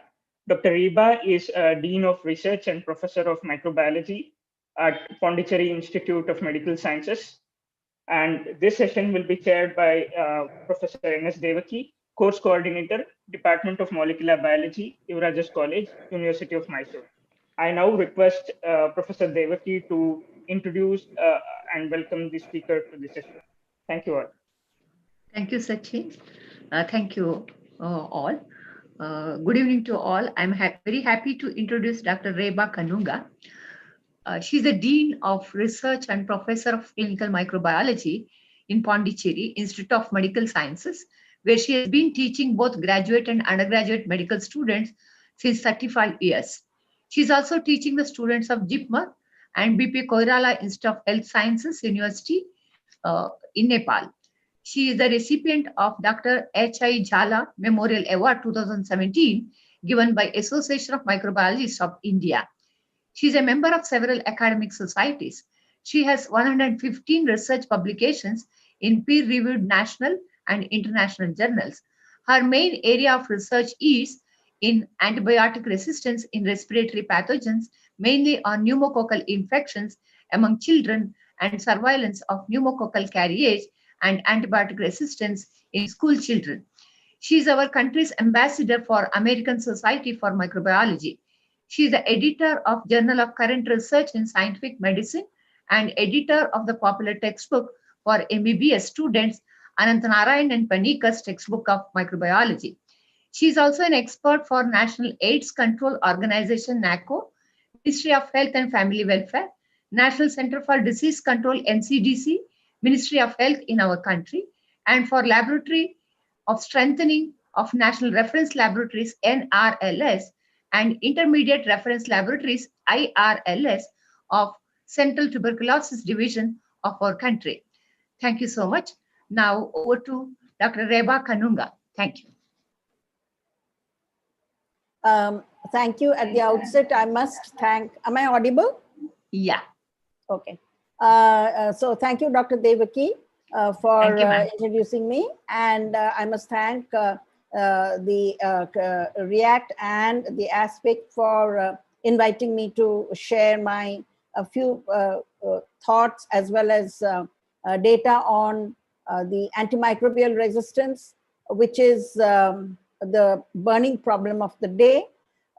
And added to that, we've also had this particular pandemic. And let's have a look at what this pandemic has done to the antimicrobial resistance across the globe and as well as in India. So, just a minute.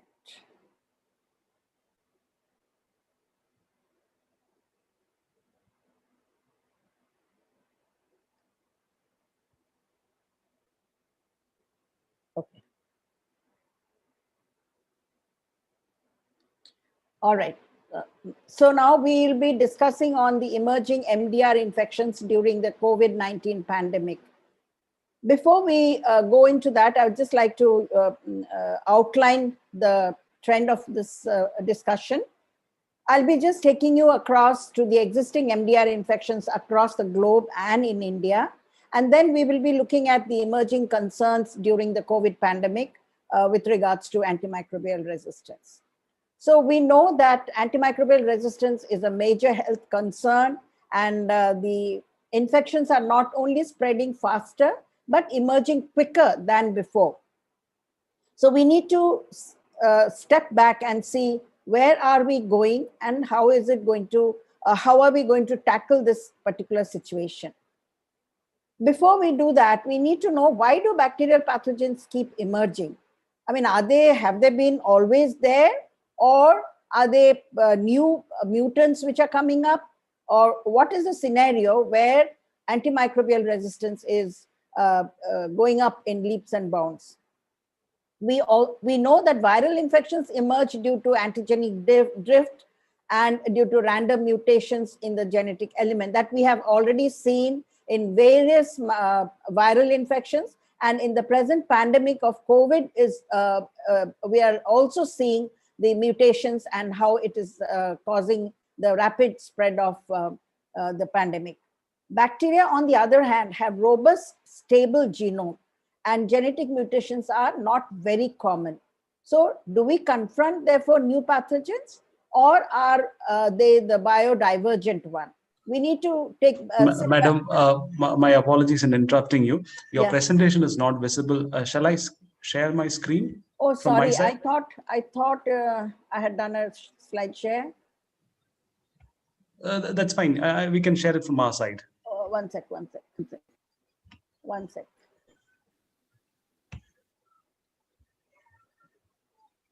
Sorry.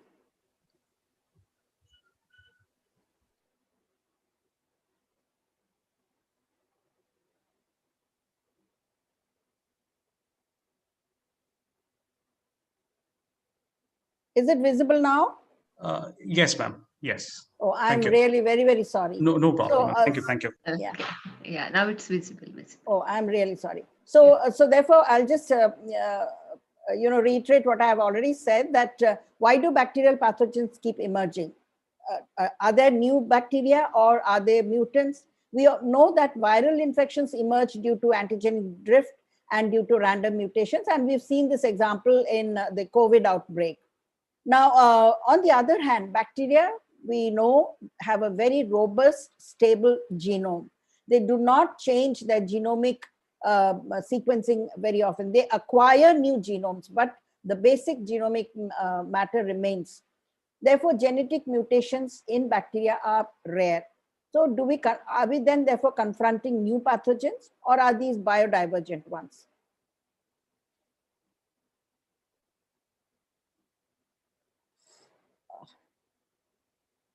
So some reasons for the encounter with microbial diversity. What are the encounters that lead to this for us to detect microbial diversity? Increased exposure due to socio-demographic environmental changes. The previous speakers, as you must have heard them, that talk about the antimicrobial resistance among in the waters, in the animal feed. So therefore, because of the social demographic and environmental changes, we are facing more and more of these antibiotic resistance or antimicrobial resistance in the environment. Plus, biodivergent organisms of a more resistant or virulent forms is what is now emerging. We have seen how in the water sewage, the NDM beta-lactamase, methyl beta-lactamase has been detected. The various other antimicrobial resistant genes have been detected in the environmental surroundings. And the other area of looking at or finding out more of these antimicrobial resistance is due to the development of new diagnostic tools to identify newer pathogens, that is those which are biodivergent. So we know, we've seen the way the molecular technology has progressed, and that has brought forward the detection of these multi-drug resistant isolates, their genetic sequencing, and we know exactly what is the mechanism whereby these bacteria have developed resistance. Now, so again, to take a global situation, we have seen the various infections and the bacteria that have risen across the globe in terms of antibiotic resistance in typhoid fever, the Escherichia coli and vancomycin resistance, Staphylococcus aureus, all over the world, all across the globe, we have seen the resurgence, or rather the emergence of a huge amount of antimicrobial resistance. And also we have seen the emerging and re-emerging infectious diseases, both viral as well as bacterial emerging diseases, which have given rise to not only newer forms of the disease, but also they have manifested in terms of raised antimicrobial resistance. And so among the viral, of course, we have seen the H1N1, the MERS-CoV, Nipah virus, the Hendra virus, and among the bacterial, we have seen the carbapenem resistant Enterobacteriaceae infections, the MRSA infections, and giving rise to, and also the Clostridium difficile infections and drug-resistant Neisseria gonorrhoeae infections. So therefore, all around us, all across the globe, we are finding more and more of these resistant diseases and resistant organisms. So therefore, what is the next? How do we go about tackling this situation? You have already seen that antibiotics are becoming the daily problems in hospitals. In the Indian scenario, some of the bacterial infections which have emerged and are being reported increasingly in India are the scrub typhus, the leptospirosis, melioidosis, and antibiotic-resistant bacterial pathogens galore in the hospital environment. Now, antibiotic use is a major driver of resistance. We know that. We've seen how that happens both in humans and animals. And in 2010, India was the world's largest consumer of antibiotics for human health. Per capita consumption of antibiotics in India is much lower than in the several other high-income countries. However, if you look at the population per se, the consumption becomes huge. And antibiotic resistance has moved, we know, from the hospitals to the community. So it has become one of the most important emerging public health problems. Now, conditions for rapid rise in emergence of resistant infections in India, we know we have poor public health infrastructure, rising income, high burden of diseases, cheap antibiotics, high consumption of broad spectrum antibiotics, which have given rise to the emergence of third generation cephalosporins and carbapenem resistance, and most important, unregulated sale of antibiotics over the counter and non-prescription antibiotics. And in addition, we also have fixed dose combinations. And this graph shows you, and it's a very common graph which has been presented by several speakers and in earlier talks also. And we have seen the rising, incidence of daily defined dose per 1,000 population of antibiotics. Over the years, you can see the graph is just rising. There is no signs of the graph decreasing. Now, major concerns of newer emerging pathogens, we have the escape organisms, that is the ones which are causing huge hospital outbreaks, then hypervirulent Klebsiella pneumoniae, and we also have mechanisms that subdues host defense and promotes virulence, especially seen with this hypervirulent Klebsiella pneumoniae with all its multifarious genes which are causing resistance. And added to that, we have colistin resistant Escherichia coli with an MCR1 gene being reported increasingly. So with this background, what is the scenario currently? We have seen that from 2020, when the pandemic of COVID came in, we were really taken by surprise. We were unprepared. The hospitals already had patients, but then we had these COVID patients coming in, and that created a real scenario. If you go back 100 years ago, we see that Spanish flu, that caused death due to pneumonia, and majority of the deaths were not due to the virus, but due to the secondary bacterial infection, which took hundreds and thousands of lives. So 100 years later, the situation is not very different now in this present pandemic. That means that although the pandemic of the coronavirus is affecting, coronavirus has its own mechanisms of morbidity and causing morbidity and mortality.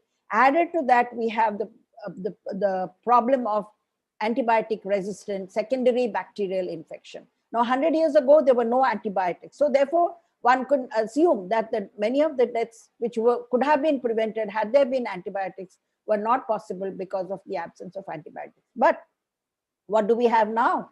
Is the situation different now? We know that we have bacterial infections, but what about the antibiotic resistance that these bacterial agents have, which are causing secondary infection among the SARS-CoV-2 infections? So the antibiotic resistance in SARS-CoV-2 infection produces a collateral damage, and the collateral damage causes increase in this damage is by increase in the incidence of antimicrobial resistance and infection due to the resistant bacteria. So we have the multi-drug resistant organisms, and both, it's not only bacteria, but also fungi. And we have a secondary infection due to Candida, due to Aspergillus, which are antifungal resistant agents. But looking at the antibiotics, why do you think that this antibiotic resistance has occurred? We know that COVID-19 patients, when they come in with the acute respiratory inflammatory syndromes, and they have overt pneumonia with typical viral pneumonia pictures, yet they succumb very fast due to secondary bacterial infections. The bacteria does not only get localized to the respiratory tract, but it also spreads into the bloodstream. And many of these COVID positive patients die because of bloodstream infection and sepsis. Sepsis is one of the common causes of death due to COVID. And however, we have also seen that due to the low rate, there could be low rates of co or secondary infection, but these low rates are overburdened because these low rates are due to resistant bacteria. So even though the rate of infection due to bacteria may be less, but they produce further complication due to being resistant. So causes, therefore, let us look at what are the causes of these antimicrobial resistance in the COVID pandemic. Now, these causes of antimicrobial resistance are multifactorial. It's not just a single cause of resistance that causes resistant bacterial infection. So what are these causes? Many individuals presenting with mild disease without pneumonia or moderate disease with pneumonia, they receive antibiotics. So we know that antibiotics, the more you give antibiotics, the more resistant does the organism become and more recalcitrant to treatment. So when a patient comes in with COVID symptoms of respiratory infection, fever, so the first thing that once they are admitted into the hospital, even before the diagnosed as COVID, that they are put on an antibiotic, and any antibiotic which can tackle respiratory tract infection. This is one of the commonest interventions that is instituted to these patients. So first one is the individuals presenting with mild or moderate pneumonia are straight away put on antibiotics. Now, studies have shown that hospitalized COVID-19 patients, 72% of these patients received antibiotics, whereas only 8% demonstrated superimposed bacterial or fungal infections. So therefore, this brings into the forefront that the antibiotics which is being prescribed to these COVID patients, majority of these patients are receiving it as an empiric treatment without knowing whether they actually have the bacterial infection or not. So just as a preventive measure, they receive these antibiotics.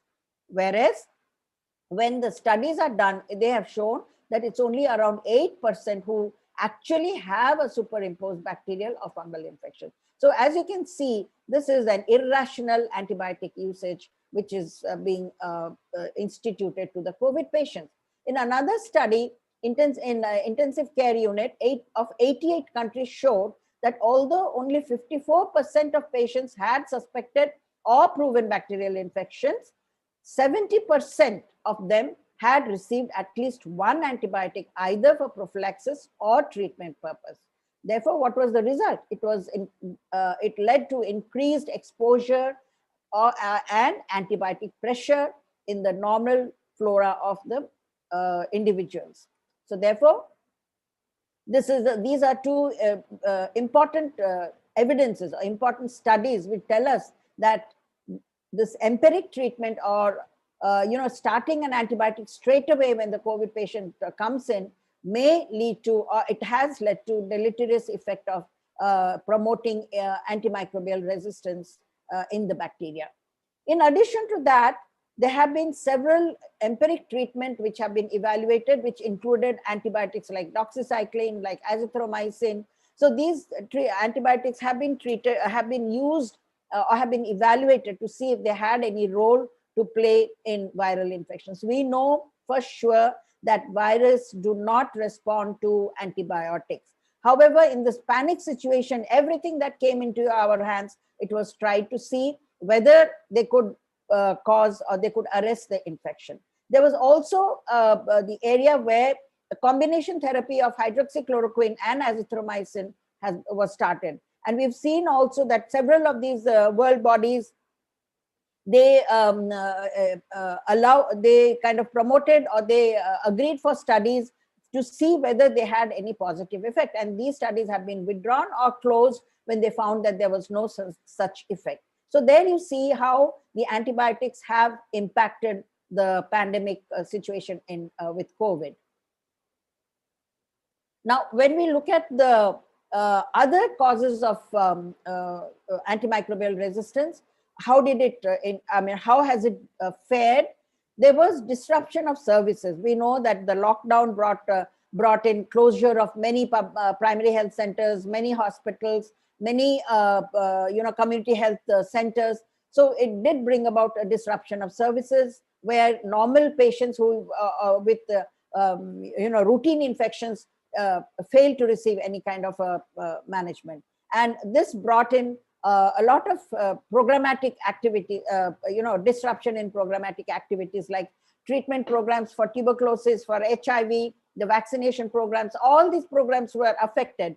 And as a result, the routine treatment policy, routine treatment practices using anti-tubercular drugs or other drugs came to a standstill or were disrupted. So this led to uneven treatment procedures, and we know very well that how uneven or unregulated treatment leads to antibiotic resistance. Then there was a change in priority. Now the whole health system was completely channelized into one target, and that was anti-COVID activities. Hospitals, primary health centers, the governmental machinery, everything was channelized to only looking at COVID and COVID alone. So therefore, the other programs, the other preventive measures, other control programs were all taken, had a backlash for this. So that perhaps could have led to irregular, meeting of treatment policies and guidelines, and interrupted or disrupted the smooth flow of treatment. Now, all these are collateral damages that have occurred due to the COVID pandemic. And what do we see that? We see that antibiotic resistance has risen. in our hospital, just to give you an example, during the COVID time, we had a lot of patients who were admitted and who had sepsis. And many of these patients, we isolated from the blood, we isolated even usual normal commensals and both, gram negative, gram positive. And to our utter surprise and horror, we saw that many of these isolates were multi-drug resistant. And when we look back, we see that most of these patients had received some sort of an antibiotic like amoxicillin, clavulanic acid, or some of the cephalosporins. Just when they started off treatment with respiratory symptoms, they have visited some private practitioners or some doctors or even hospitals, referral centers, you name it, and they've visited all healthcare outlets. And the first thing that is done is to treat them with an antibiotic to see whether the infection abates. But finally, when we test them, they turn out to be COVID positive. And when they get admitted, they immediately go into respiratory failure, sepsis, and they have to be put on ventilators. So which means that the antibiotic burden keeps on increasing on these patients. And ultimately, they land up with multi-drug resistant infections. So that was one thing. Second area that comes to the mind and which may have given rise to increasing antimicrobial resistance during the pandemic is exposure to low levels of biocidals and disinfectants and sanitizers used abundantly. Now we know, all of us, as a preventive measures, wash hands, and sanitize. So therefore, what are these sanitizers after all? They are biocidal disinfectants with very low level of bactericidal or bacteriostatic activity. So when we constantly go on using this on our hands and on our skin, we tend to get resistant, cross resistance to antibiotics by these organisms. But please don't let this stop you from using sanitizers. That is a must. You have to use sanitizers. But this is like I keep repeating, these are all collateral damages that have come up due to this COVID pandemic. So soap and water is definitely better, but if sanitizers have to be used. However, few areas where we need to keep in mind that they perhaps may lead to antibiotic resistance among the commensal flora of the skin. Now, what measures should we therefore do to contain this rising antimicrobial resistance during this pandemic? The key to that is infection control and prevention. This is the key to contain antimicrobial resistance spiking during the COVID pandemic. As the pandemic spikes, we need to gear up our measures to contain antimicrobial resistance. And the key to that is infection control and prevention. For this, we need to have institute targeted training. Key competencies which have to be included are to identify signs and symptoms of severe COVID. Once we identify the signs and symptoms of COVID, severe COVID, we straight away go in for COVID management rather than giving them antibiotics to prevent superimposition of bacterial and fungal diseases. So ability to identify. So how do we identify? We must ramp up our testing facilities and bring in quick testing so that we are able to identify a COVID patient within a short span of time and get him admitted straight away and manage him or her as a COVID patient rather than treating the patient as an upper respiratory infection, starting with antibiotics because he has fever and cough and sore throat. So that is something that we have to keep in mind. Targeted training and ramping up testing to start off treatment, specific treatment, and continuity of essential health services, which is a must. We must, be able to cater to the patients, their illness, so that we are, able to contain the bacterial infections, and regular supply of quality assured, affordable antimicrobials, including antiretroviral agents and tuberculosis drugs and vaccines. So this is our routine. Healthcare delivery system has to continue to function without breaking down, without closure, so that the collateral damages that we have seen does not occur.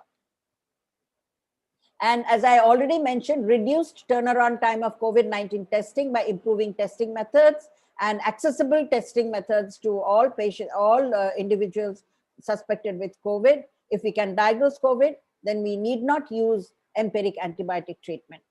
And that can be done by expanding testing facilities for presumed patients to reduce the urge to initiate antibiotic. As soon as the patient comes in and gets admitted, there is a natural urgency or a natural urge by the clinicians to start off on antibiotics. But if they can send their sample for testing and get the report quickly, then they can rest assured that antibiotics may not be required if they are well managed with the COVID management strategy. And maximum caution in the use of biocides for environmental and personal disinfection. That is again something that we have to look at. You know, like in between there was this strategy of walking through a tunnel where with all the disinfectant spraying on a person, which I'm not personally, I feel that was exposing our own normal bacterial flora to disinfectants and causing emergence of resistance. Then prioritize biocidal agents without or with a low selection pressure for antibiotic resistance. There research has to be done, and we need to narrow down on biocidal agents which have very low selection pressure for antibiotic resistance among the normal bacterial flora.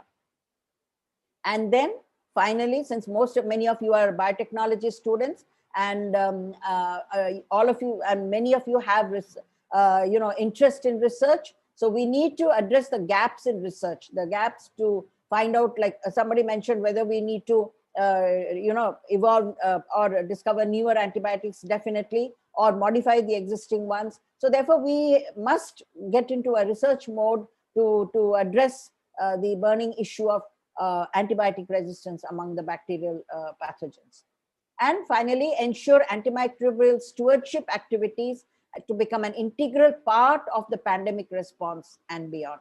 We must have this antibiotic stewardship incorporated or ingrained into this pandemic program, prevention program, and thereby we can bring down the emergence of these antibiotic resistance. So therefore, I will end by saying that we have to halt the emergence of untreatable drug-resistant infections and diseases that could potentially lead to another public health emergency. It's not that we have a pandemic of COVID-19, but God forbid, we should not have a pandemic of, let's say, the escape organisms with colistin resistant or MRC1 resistant Escherichia coli, or the Klebsiella pneumoniae with all its huge antibiotic resistant genes. We should not be having that. So the only way by which we can contain that is through programs, through these activities which the ASPIC is doing.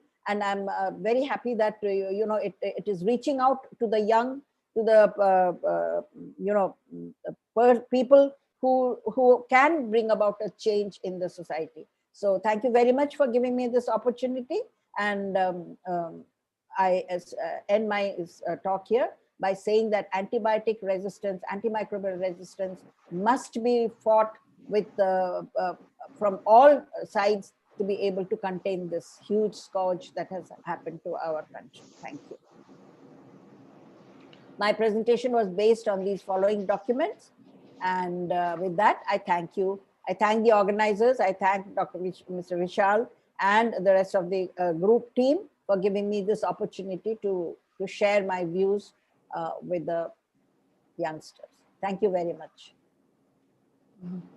Thank you, Dr. Reba Kanunga. It was a very nice presentation with a lot of insights into the management and then how exactly the resistance would develop over here during the treatment. And you also told very nicely during the COVID era, it was only COVID treatment, and then the other treatments were left out.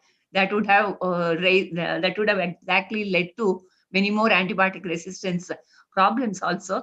That was very nicely illustrated by you.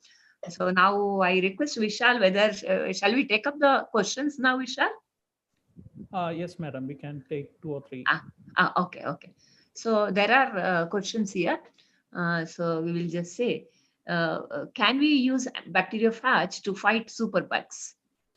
Yes, I think the previous speaker did mention about the newer areas of management. Bacteriophages they have been tried for several infections like MRSAs and the Salmonella to show, some amount of response and some amount of success, especially in the Eastern European countries like Russia, where the bacteriophages have been used to treat infectious diseases. But they do require some more of studies and evidence-based to say that, they can, because we don't want the bacteriophages themselves to turn virulent and then attack like the SARS-CoV.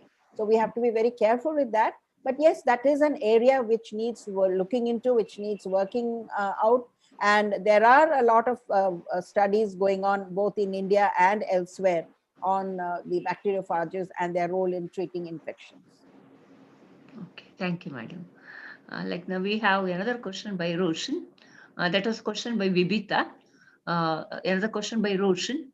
The COVID-19 virus had caused a mutation, and still we are giving the same vaccine which was created much before the mutation. If this mutation is harmful, then what is the use of vaccine distributed nowadays that costs nothing to the COVID virus?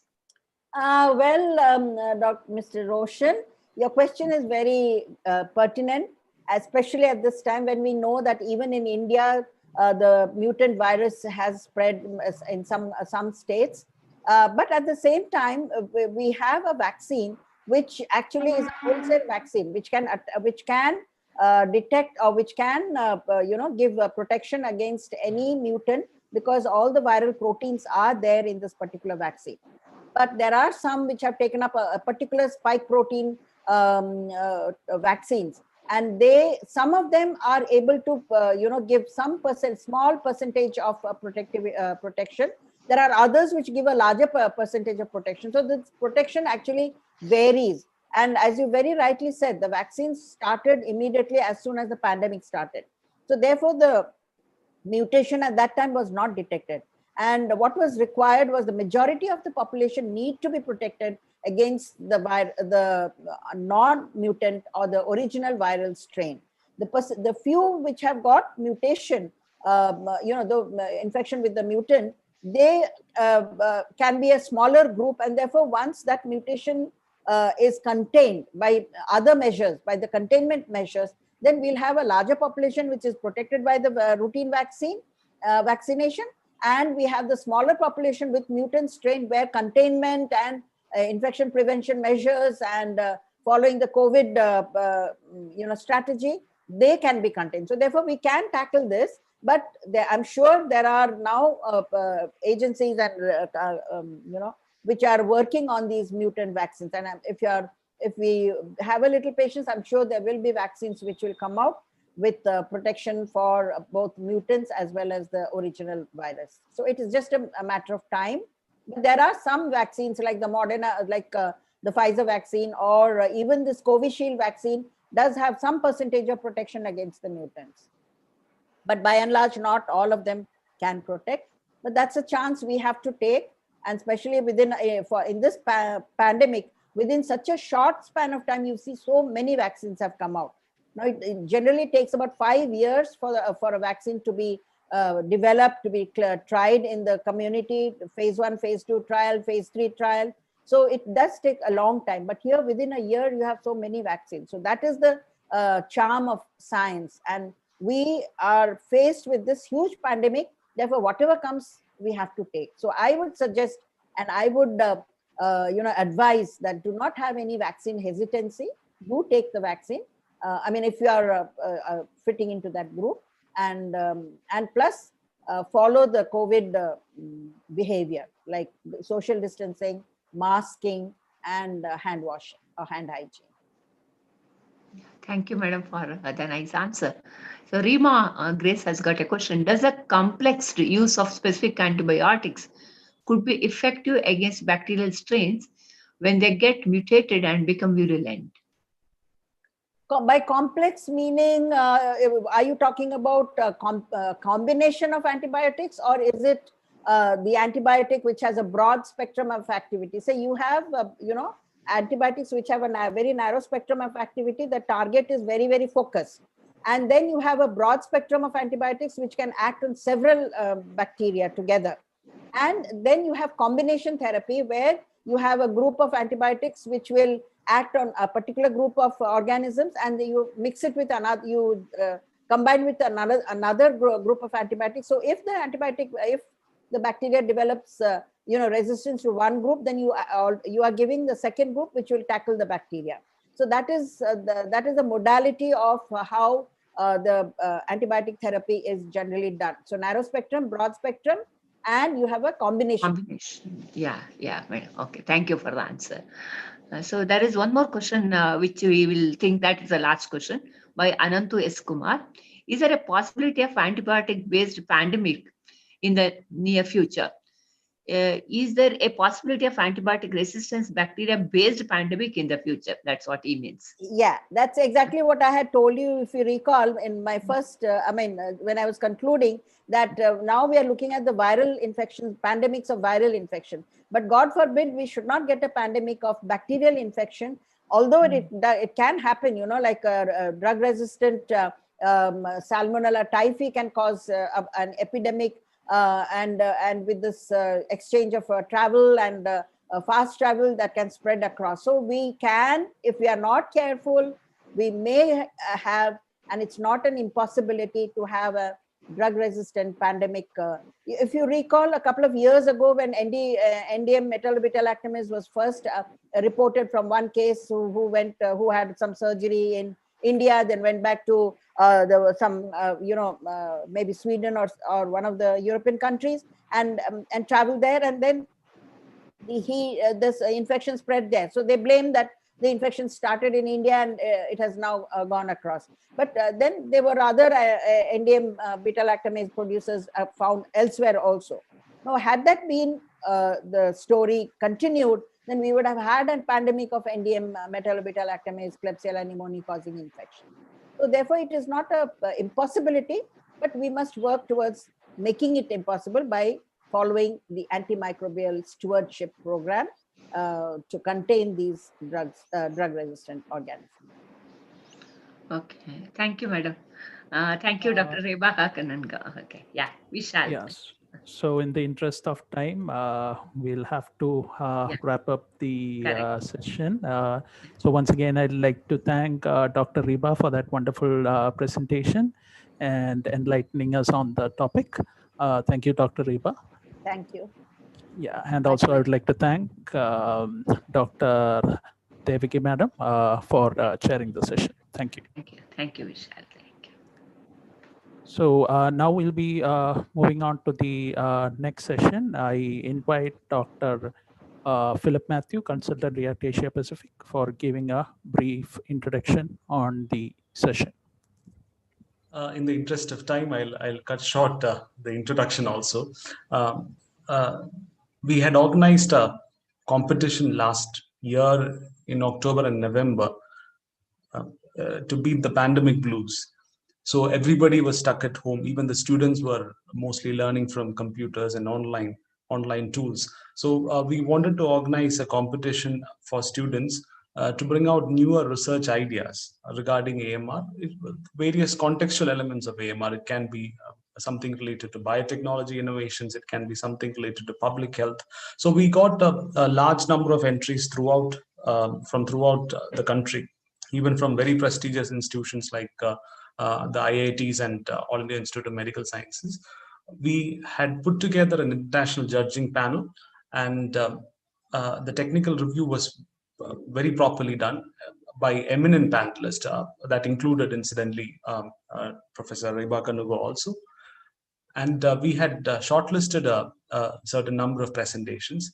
Those projects were reviewed by again by a technical review panel using a live presentation format.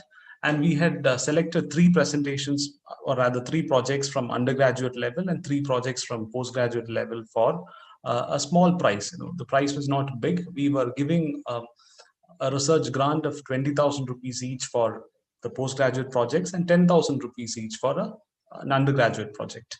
So we wanted to give an outline of the kind of projects that we received. So we have invited two teams to actually present their projects here. So I invite Sarangi or Varma and a team to present their project. And after that, we'll go to Leah Xavier. Sarangi, if you're there, you can unmute yourself and start your screen sharing. Yes, sir. Yes, sir.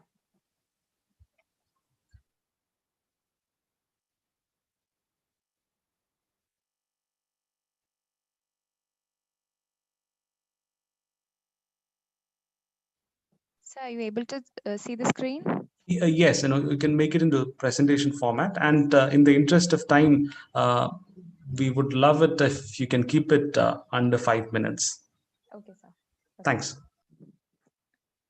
Good afternoon to all. Firstly, thank you for this opportunity to present our research proposal on AMR today in ASPIC Lab's annual meeting 2021. I'm Sarangi Varma, an undergraduate student from Anu Dental College, Muvatapura. Let me present the research proposal before you. As the title says, this is basically an analytical study on the prevalence of antimicrobial resistance among the geriatric population.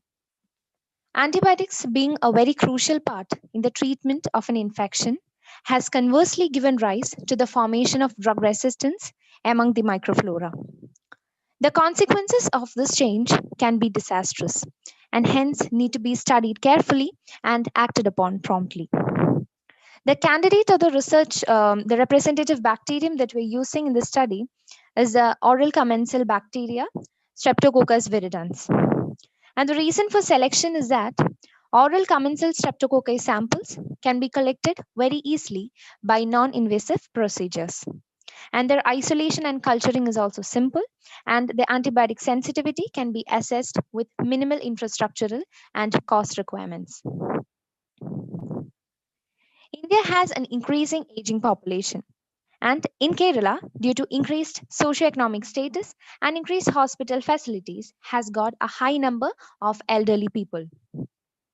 Due to their low immune status, they are at an increased risk of getting infections, as well as at an increased chance of acquiring antimicrobial resistance.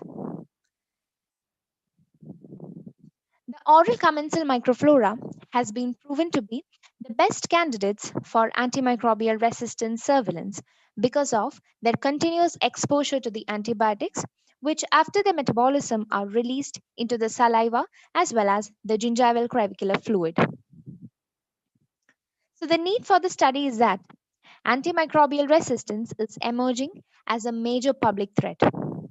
And hence, this has to be taken into consideration, and we have to establish local as well as national guidelines for the prudent use of antibiotics for the potential management of infections in the population, especially the geriatric population. So the hypothesis of the study is that there is an increase in prevalence of antibiotic resistance among the geriatric population when compared to the healthy adult population. So coming to the objectives, we are first isolating Streptococcus viridans from the dental plaque from healthy geriatric and the adult control subjects.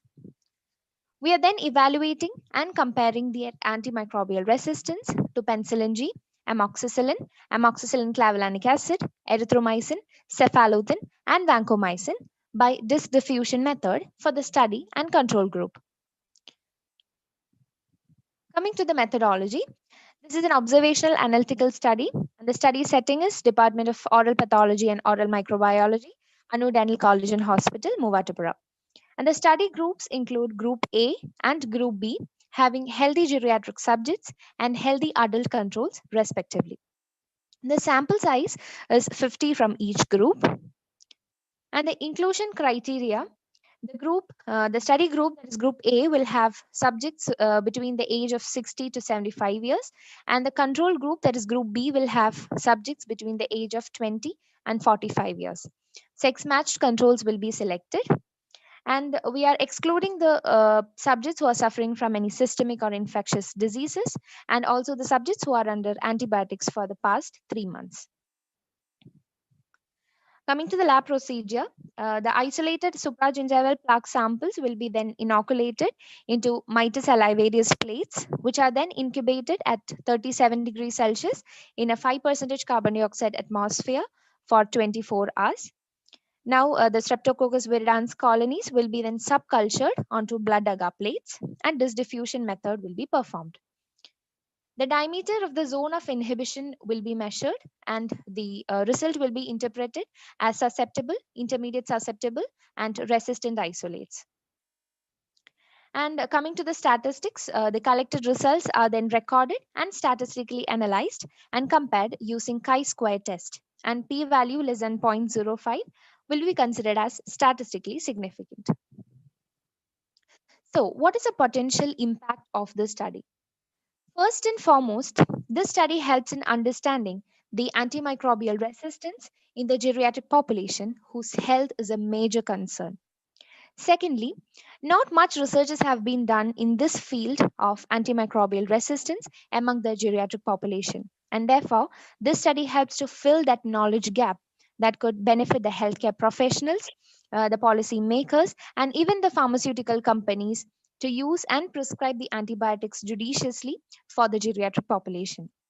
And lastly, this study will also further validate the use of oral commensal streptococci as a surrogate marker for the future research of antimicrobial resistance testing, and they will also help to widen the scope of potentially managing the infectious diseases in the future. Thank you so much for your patient listening. Thank you. Thank you, Sarangi. We'll quickly move on to the next presentation. So Sarangi represents the undergraduate team from Annur Dental College in Muatuvura. Now we move on to Leah Xavier, who's a postgraduate student and a member of ASPIC Club at St. Berkman's College, Changanasheri. Hello, sir. You can start sharing your screen. Sir, am I audible? Yes, you are. Sir, is the screen visible? Yes, it is.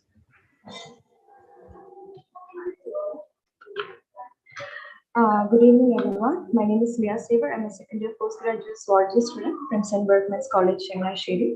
The Student Research Champions for Antimicrobial Resistant Competition, organized by React Asia Pacific and ASPIC Club, provided me one of the most rewarding opportunities during my academics. It was a thrill as well as privilege to be part of this program. My research topic is on the status and characteristics of over-the-counter consumption of antibiotics in Kerala.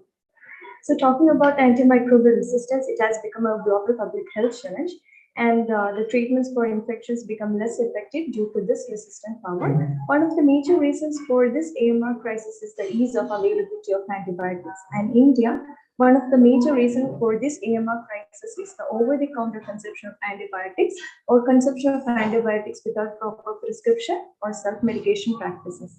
This causes antibiotics to become ineffective, make the patient's immunosuppressants, and thereby more death. So why this study?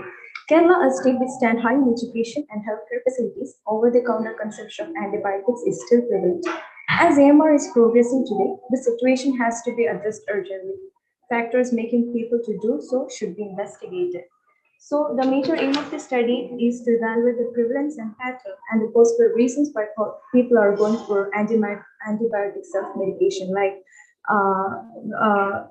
finding out the reasons why people are doing so, or the antibiotic that is widely being misused, its dosage frequency, and the formulation in which the antibiotics are being misused, and also to correlate the education status, age, financial background to OTC, and also to evaluate the side effect caused by the misuse of antibiotics, and also to find out the people's attitude towards the rational use of antibiotics and their awareness on AMR, and also to draw inputs for planning and executing suitable strategies to minimize the over-the-counter use of antibiotics in the future as well.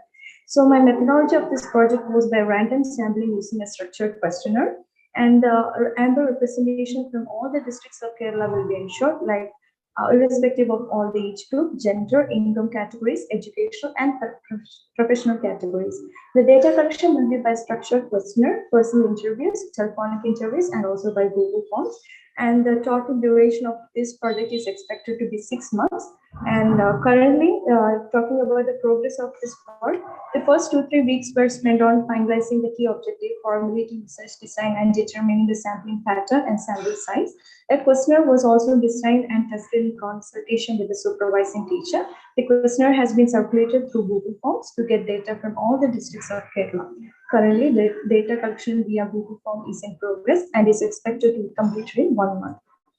Tabulation of the data is the next step after data collection. An index score or sheet will also be use and knowledge of antibiotics for better understanding. After tabulation, statistical analysis, interpretation, and documentation of the data will also be followed, which help to find out the prevalence of OTC and characteristics of Kerala. These findings will help to plan ideal awareness programs or campaigns to make people aware about the ill effects of over-the-counter consumption of antibiotics, and will also help to unveil the misbeliefs in the mindset of people regarding the use of antibiotics. They'll also help to lessen the danger of self-medication and overuse or misuse of antibiotics, as well as to highlight the flaws in legislation regarding the OTC and prevent people from self-medication of antibiotics. This will also help to identify the socio-cultural economic factors that make people to purchase these OTC drugs, and will also improve health status and well-being of the society. It was indeed my great pleasure to be part of this program, and I have learned so much and is definitely a stepping stone in my career. I wish to emerge from this program to impact upon key socio-economic issues of antimicrobial resistance. Thank you, everyone.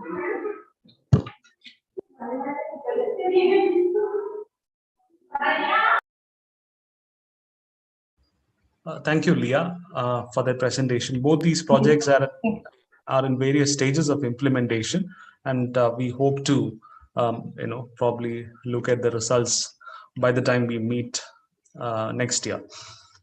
So thank you to both Sarangi and Leah for those presentations. This was just done to give an outline of what kind of projects came in and how was it evaluated. We'll be organizing a second edition for Student Research Champions for AMR competition this year also, with a more exciting judging panel and more exciting prizes also. So we look forward to a bigger participation this year. Over to you, Vishal. Thank you. Thank you, Dr. Philip, and both the finalists for the presentations. And now we move to the final technical session of the day. I would like to introduce the next session and the resource person.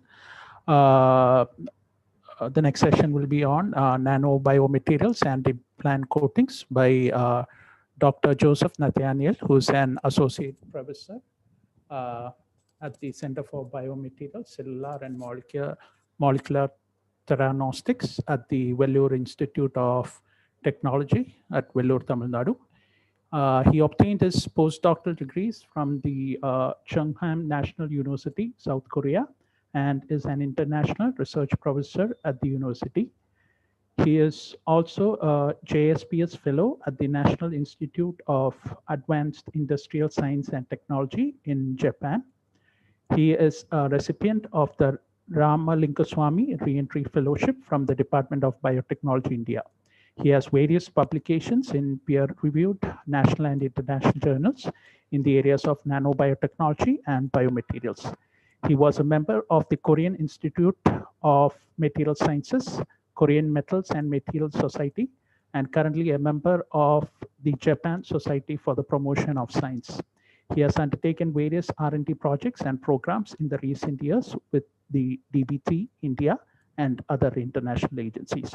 I heartily welcome Dr. Joseph to take the floor and the session. Thank you, sir. Thank you. Nice introduction. Am I audible? Yes, sir, you are. Thank you, sir.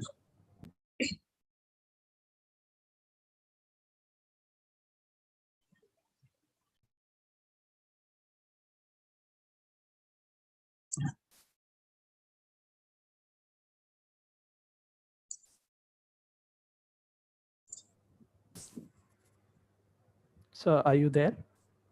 Yes, sir. Yes, sir. You can start sharing your screen and present. Is it visible? Sir, is it visible? Yes, it Yes, is sir. visible. You need Okay, to. thank you, sir. Thank you very much for giving me this opportunity to talk in this meeting. So actually, my work is a little bit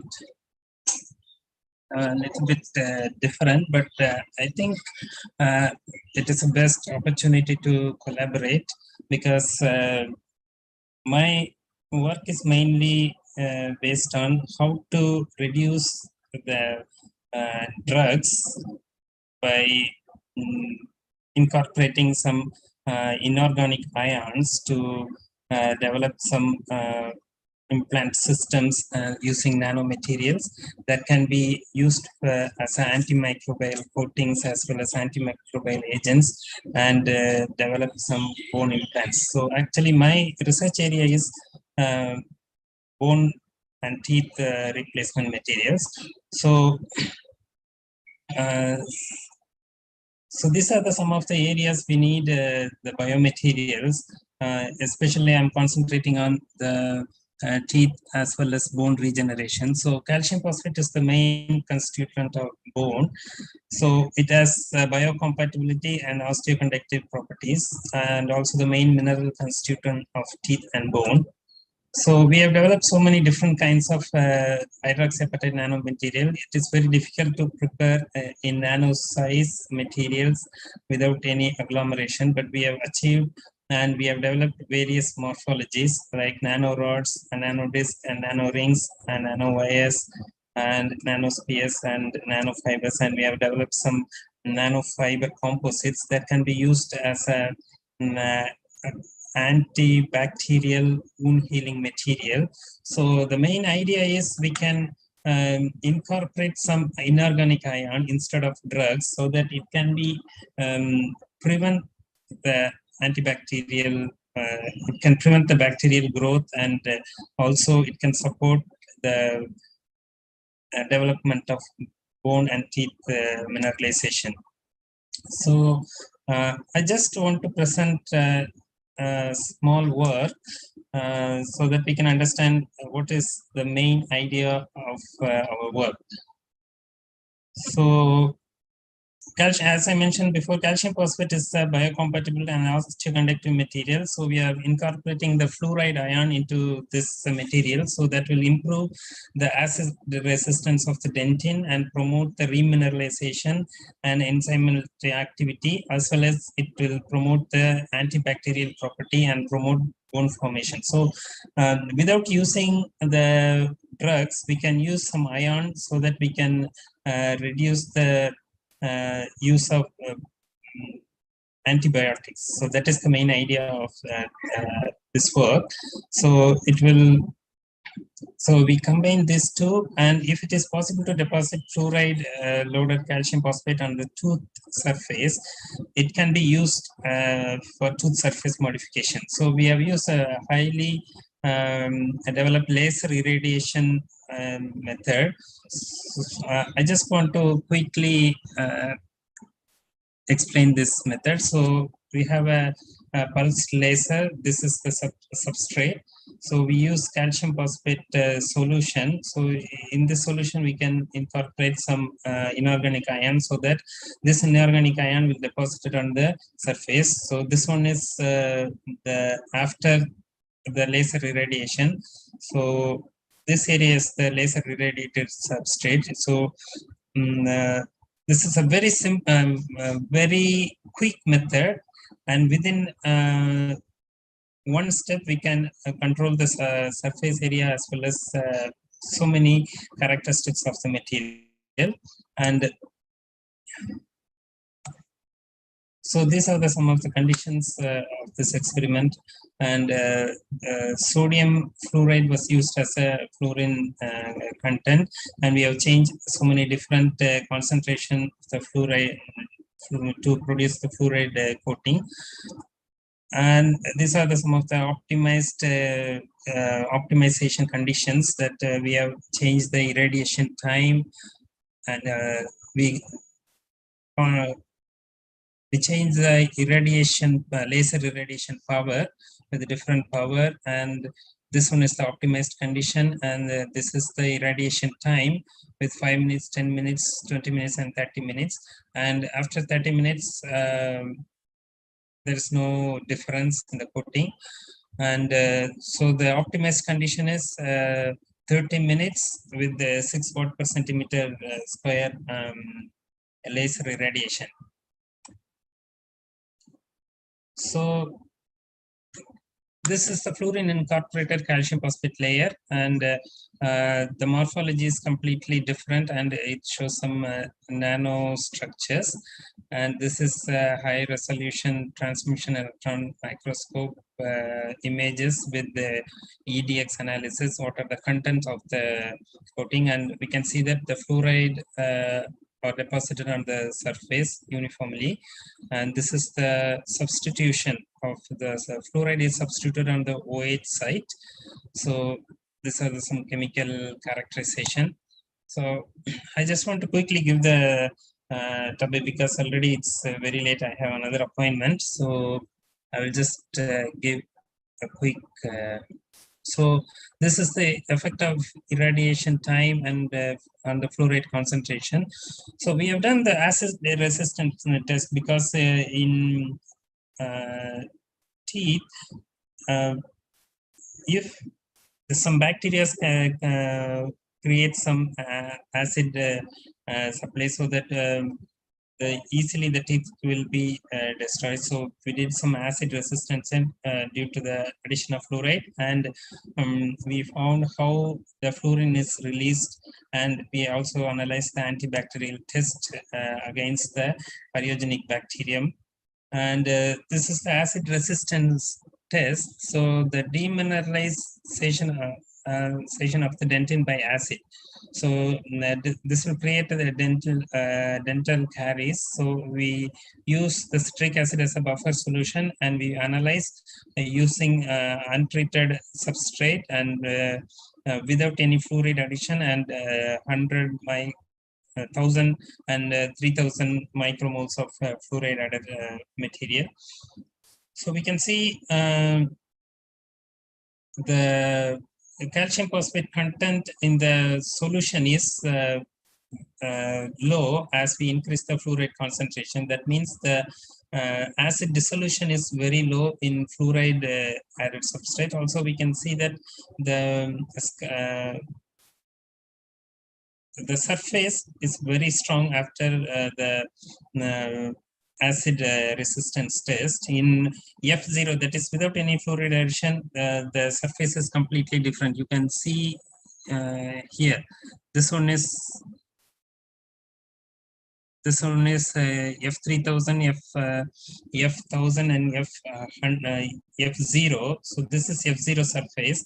But here we can see the completely different because the acid is completely removed the surface. But here with F1000 and F3000, the surfaces remain same. So the acid resistance is increased in this coating. And this one is fluorine release test. So how the fluorine is released? So if it is very high, then it will be very dangerous for our health. So we have studied the fluoride release test, and we can see that it is released very slowly, and it will attain a constant stage at 1 part. So this is the biological trace at the fluorine, the biological trace element. So if it is very high, it is very toxic. So this is our study region. So this provides some physiological activities such as cell proliferation, differentiation, as well as some antibacterial effects. So the next is how the fluorine incorporation gives some antibacterial activity. So we have analyzed this the same F0, F1000, and F3000, and we can see that the F1000 and F3000 showed some very good antibacterial activity. So Also, for clinical approach, we have used some dental samples from some dental university, and we have studied this, and the work is still going on. So the main idea is we can make some gel solution so that we can paste on the teeth surface, and we can produce some laser light so that it can be deposited on the surface, that can be used as an antibacterial material and acid resistant material. It can give some osteoconductivity so that the bone and the tooth decay will be reduced. These are the ideas. And further, we are working on some osteomyelitis. That is a very it is an inflammatory bone disease. It will affect the bone and bone marrow. So it is mainly caused by Staphylococcus aureus bacteria. So it is a life-threatening disease. So it will, if it starts, it can be spread to other area of body, and it can affect the soft tissues also. So the present solution is we have to use a high dose of antibiotics, and even after that sometimes we need to remove the infected bone and replace with some bone graft. Even after that, that bone grafts and implants, they can produce some infection, and that can also create so many issues. So our work is mainly focusing on how to treat this without using any antibiotics or something. So we are using some inorganic ions like zinc and strontium, and as well as trace amount of silver, so that can these ions, they can induce bone growth, as well as they can control the formation of control the infection caused by the bacteria, that will prevent the bacterial growth. These are the idea. So we are working on it, and we have get some good result on this. Maybe if I have a chance, maybe I can present this work later. So this is how the osteomyelitis is formed. This is the role of the bacteria and how the host tissue is react to this bacterial infection. And this is the how the bone is react and try to form a new bone.